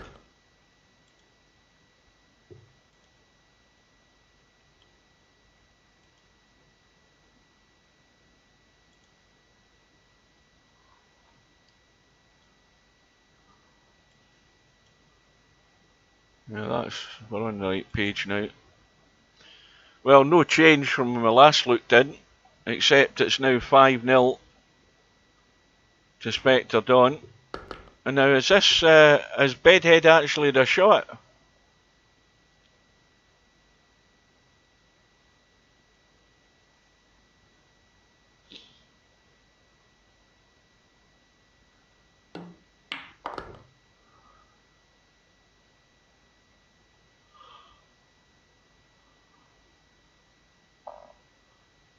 I think we'll have a look at the stats, because I think Spectre Dawn's racing away with runouts from the break here tonight. Well, it wasn't a commentator's curse this time, it was Coldest Pillow's curse, because he's just typed, I haven't seen him shoot. There you go, you can't blame me. I'm taking nothing to do with it, I never said anything. Other than the fact that I didn't think I'd seen him shoot at all, but that was a lot sooner than Coldest Pillow. But Bedhead's going to get off the mark.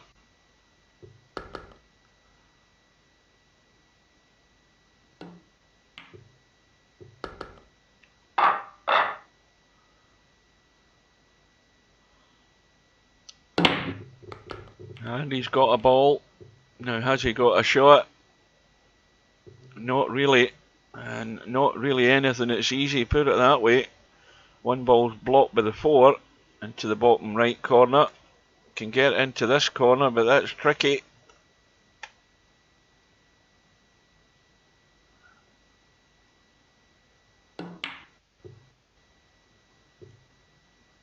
Semi-Pro was in earlier, he might have gone to bed now, but he was in looking for a match. That's the one thing he asked. He was in the chat and he asked, does anybody want a game of 8-ball bar table? And there was no response. So if you'd been here earlier, you'd have got a game.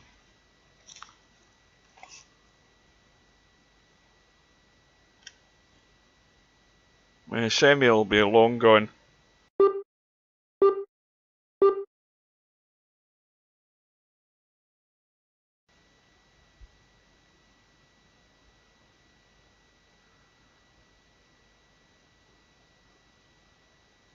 Now is he trying to cut this one in?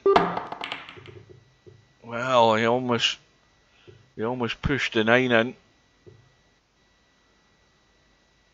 Well, this will be dangerous for Bedhead to be cutting that one towards the 9, because he's got every chance of probably just nudging the 9 and leaving it over the bag.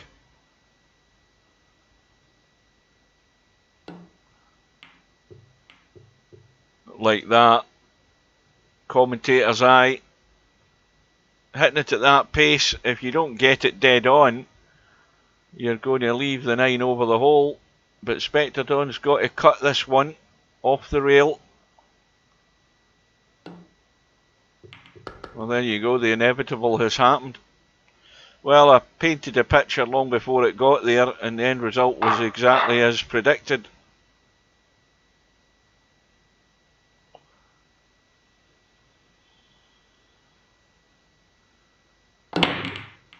So 6-1 to Spectre Dawn. Balls in the break again. He might not be able to see the 2 though. Well, he can, but only half of it.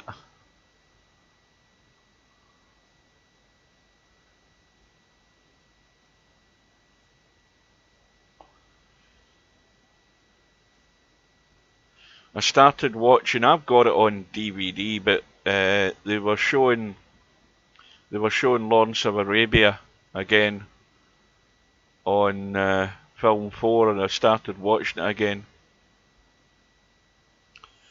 And I think Anthony Quinn steals the show as Abu Tai. So I do. It's a good film. And of course you've got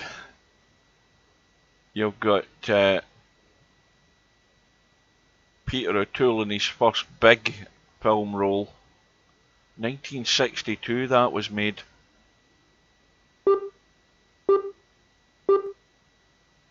So I've got Finding Dory on the go on iPlayer, and I've got Lawrence of Arabia on the Film 4 online, that is. Started watching it again. Well, that's your definition as an old film is different from mine. An old film to me is made in 1935. And that includes a lot of Laurel and Hardy stuff.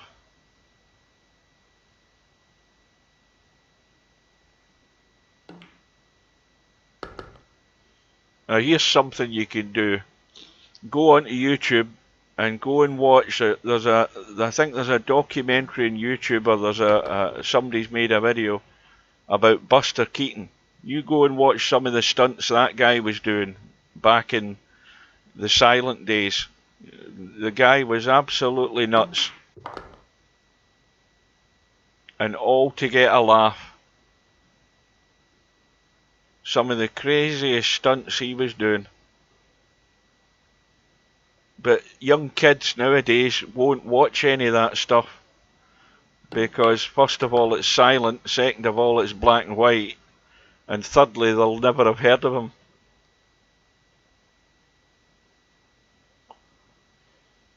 Oh, that's definitely new. I mean, the last film I went to the cinema to watch was, and this is genuine, the last film I seen in the cinema, and I paid money to go and see it, was Braveheart. That was the last film I went to see.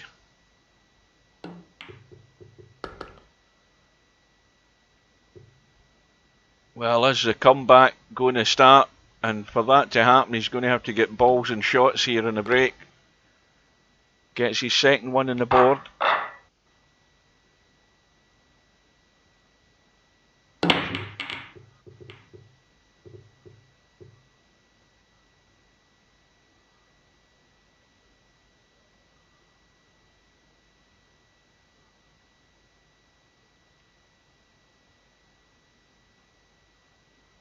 Wasn't he the one with the plank in the roof? Who's that we're talking about? I must have missed something in the chat. My chat scrolled up on screen. I can't see the rest of it. Well, Bedhead has come up dry, which is what he didn't want. Now, down on the left side into the gap for that 4-ball top right. Down into this area here. Problem is the cut and the pace, and he's going to be hooked, I think. So, well, Bedhead might get a chance.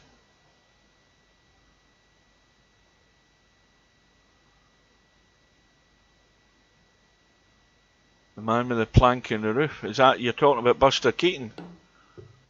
Oh, he's done all sorts of, I mean, some of the, I mean, that one where everybody's seen that one where he's standing out in the street and it's blowing a gale. There's a storm blowing and he's out in the street and all the buildings are falling down, and he's standing there when the front facing of this wooden building falls down, and it falls over the top of him and he goes right through the space where the window was. I mean, that takes guts and bravery to stand there while this couple of tons of wood falls down and could kill you, and it goes right over the top of him. and he goes through, he finishes up standing there through the space where the window was. I mean, that in its own is a crazy stunt.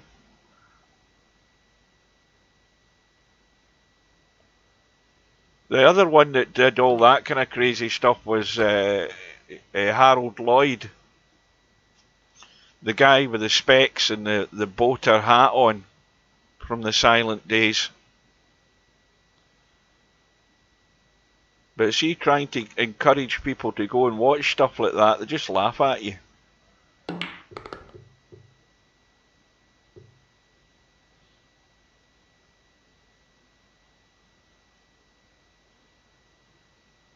Well, Frank Spencer was into that. That was the thing about him. With Some Mothers Do Have 'Em. He did, I think, pretty much all of his stunts. But you wouldn't get to do that nowadays because of the health and safety issues and insurance and all of that stuff. And that was only back in the 70s.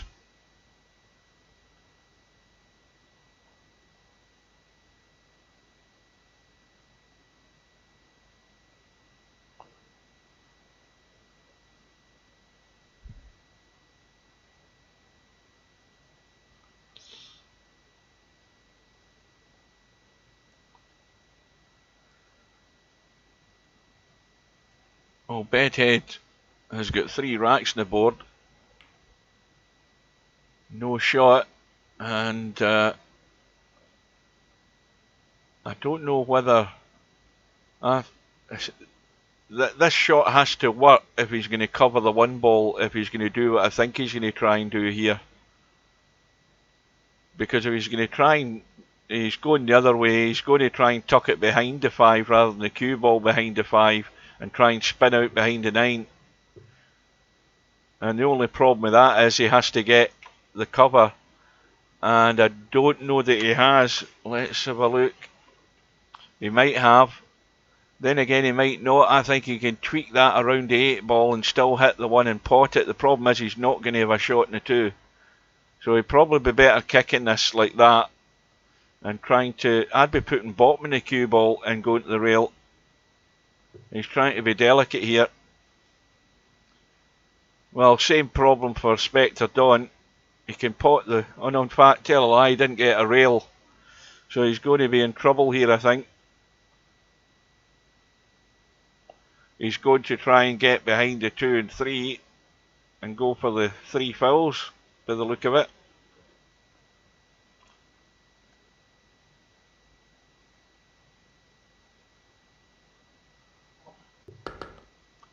Well, that Tom Cruise, I don't know how much it must cost. Obviously it costs millions to make those films. I've never seen a Mission Impossible film. I've only seen the clip where he breaks his ankle when he jumps across the buildings, and he breaks his ankle on the wall of the building, and then he has to climb up and chase after the guy or whatever the hell he was doing.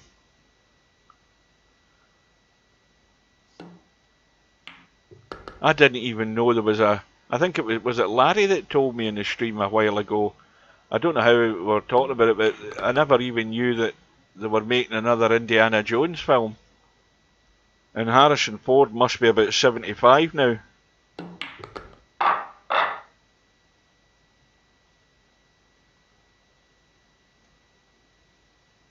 And of course, Tom Cruise has got a pilot's license and flies jets and all sorts of stuff. But you know, he's getting to, and it happens to them all. Like Arnold Schwarzenegger and Sylvester Stallone, you know, they can do all those action movies up to a point. And Tom Cruise is gonna have to stop doing them sooner rather than later.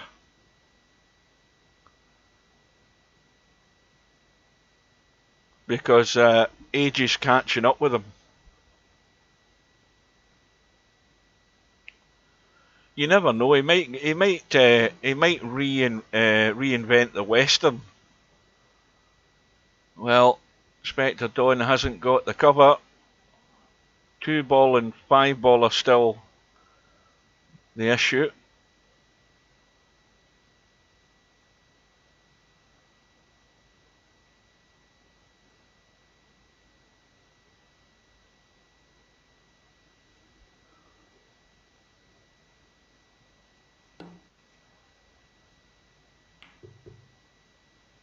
Well, that's never the best safety shot in the world with Bedhead, because not only has he brought that one into play, he's left a perfect angle for Spectre Dawn to pot the 1 and bump the 2 into play.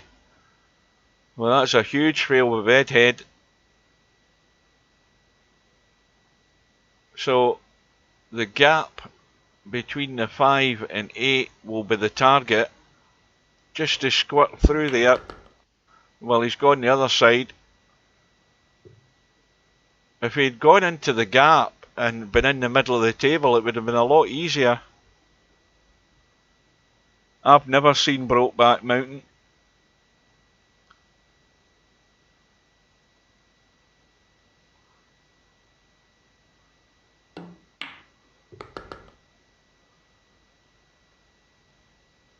There's a film that not a lot of people have probably seen. Has anybody ever seen Brubaker? That's a good film. That's a Robert Redford film. I think it was made back in the 80s. And it probably didn't do great at the box office at the time. That's quite a good film, because that's the first time I ever saw Morgan Freeman, but I didn't know who he was at the time. That's the one where Brubaker, of course, is his character's name, and he's the new governor of this prison where there's lots of dodgy stuff going on in it. He goes in as an inmate to start with, just to see how things are being run. And then you can see that there's no good people running the joint. And then it turns out folk are getting murdered and getting buried and stuff like that going on. And then eventually, obviously, he lets them know who he is. And Morgan Freeman's got a little cameo role in it where he's a nutcase threatening to throttle a guy because he wants a nicer cell and that type of stuff. Probably none of you have seen it, but it's quite a good film.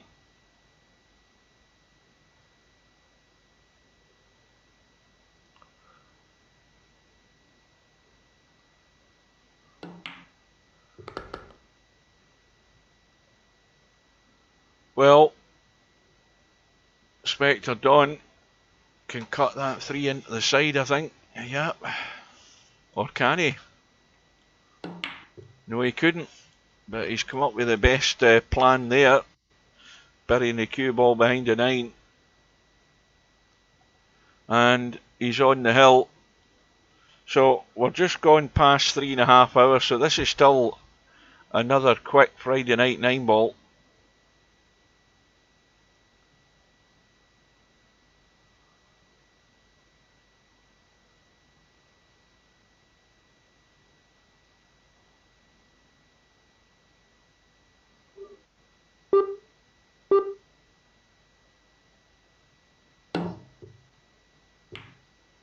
Oh, that's unlucky. That's a good hit, but unlucky. That's always a danger when you're kicking in behind a ball close to the rail. You can easily just roll along off it and scratch.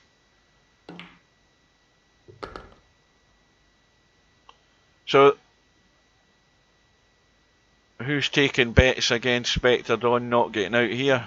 Not many, I don't think.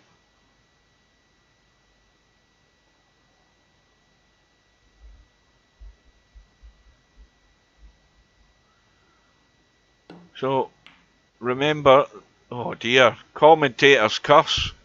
Would you believe it? He's missed a dolly on the 5 ball.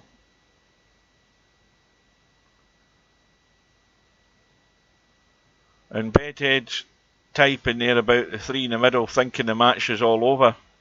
And it isn't. He's still got work to do.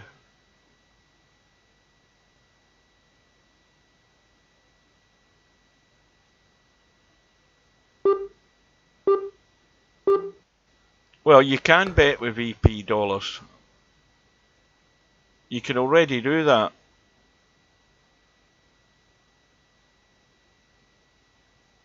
I mean, you've been able to do that for a long while. But only in the sense that you can play in a room against somebody and put up VP dollars. You've always been able to do that. What you can't do is have a pot where people put money into a pot to bet, whether it be, VP dollars or not. Because then you get into the Gaming Act and rules and regulations about PG-13 and all of this stuff. And I don't know what the rules are in that in the States, but clearly that would cause issues. Well, the scratch on the break from Bedhead could prove a disaster, because it's a 1-9 combo down the rail for the match here if Spectrodon wants it.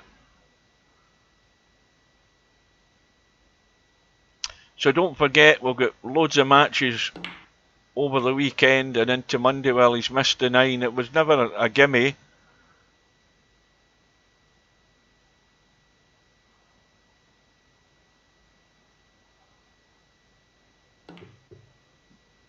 But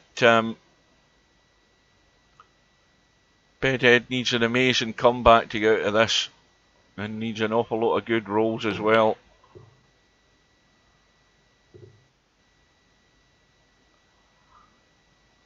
But he might have a chance of getting another one back here if he can come up good on the 2-ball. Needs to bounce. That'll do.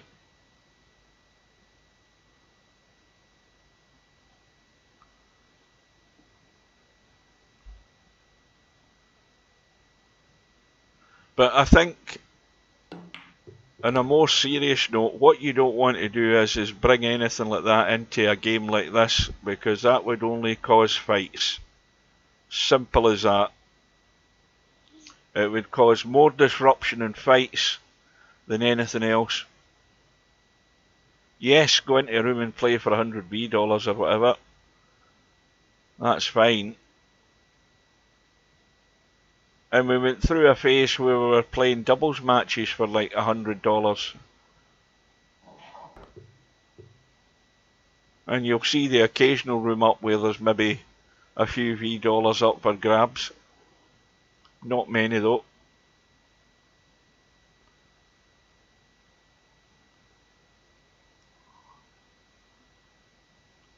Again, he's just checking this up. Loads of English to bring it back the other way. Well, he's just going to have that little angle in the 7. Probably go across 2 rails if it more than likely. But he doesn't want to be straight. Well, he can stun this in and come back, but he wants to get out into the table to make this a comfortable 8-ball, and that'll do it.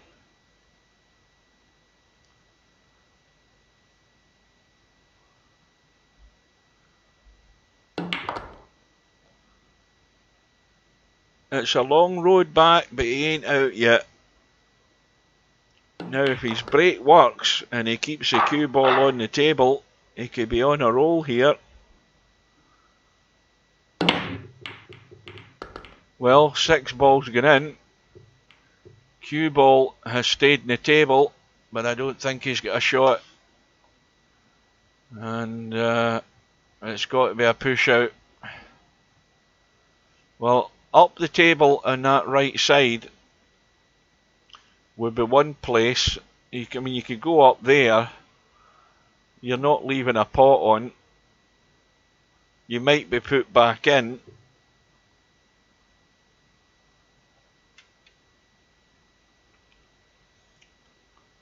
I don't know. You can only see some of the ball, not all of it, I don't think. Might depend. Aye, that's why he's giving it back. It was more than likely that was what was going to happen.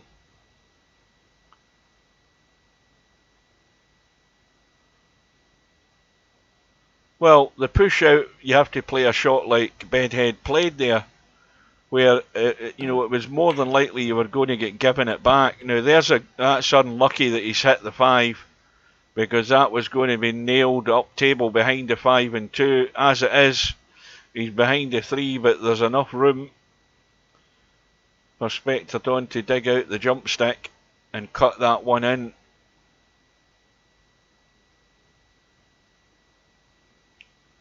Oh, I've seen some terrible push outs.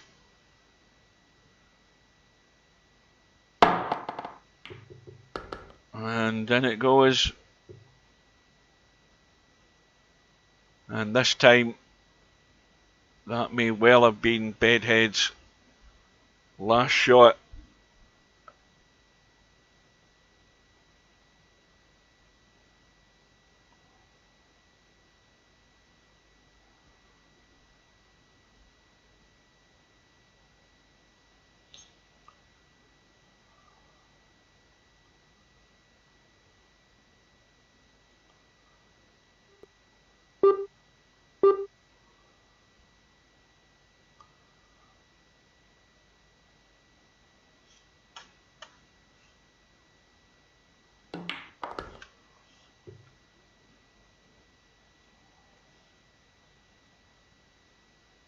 Well, it's got to be all over now.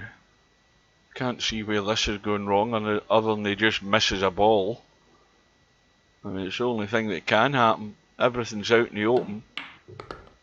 I suppose if we want to be really looking for problems, it could be just getting from that 7 to the 8, but there's loads of room top side of the 8 to get behind it.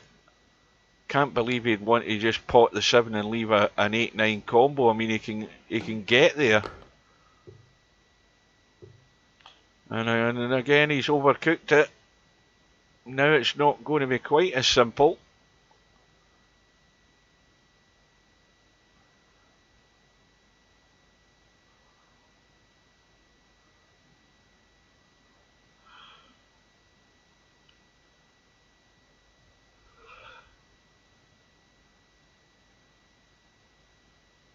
Well, he's trying to thin cut it into this bottom left so that the cue ball will go up towards the 9. And that's landed perfect. Almost perfect anyway. He's got a fairly straight in 8 ball.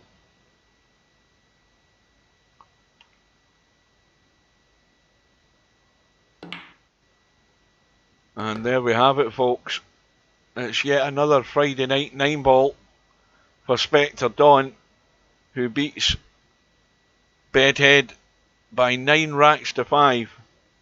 Let's have a quick look at the stats. I don't usually look at the stats in Friday night 9 ball, but I think Spectre Dawn's stats will be pretty damn good. Where are we? Obviously these two guys have got the most breaks. Spectre Dawn 1.2 balls in the break, so the balls have been flying in. 13 runouts from the break. Break percentage 80%. Break fouls, if you look at that, there's Bedhead's problem. 5 scratches in the break.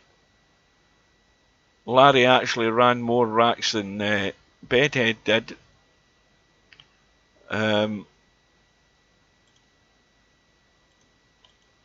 Rack's high run was 3. It felt like more with that start that Spectre Dawn had.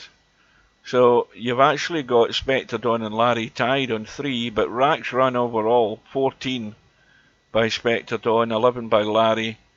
Slim is there on 5. Now why is Bedhead, why is this not in order? That seems strange. There it is now. Bedhead in 8, Slim in 5, and then the rest are trailing. Moneyball shot 100% by Spectre Dawn, never missed a ball. And Slim and LS3 were others, but obviously they went a lot earlier on in the tournament. So that is it, folks. We've got matches in the 8-ball bar table World Championship over the weekend and on Monday.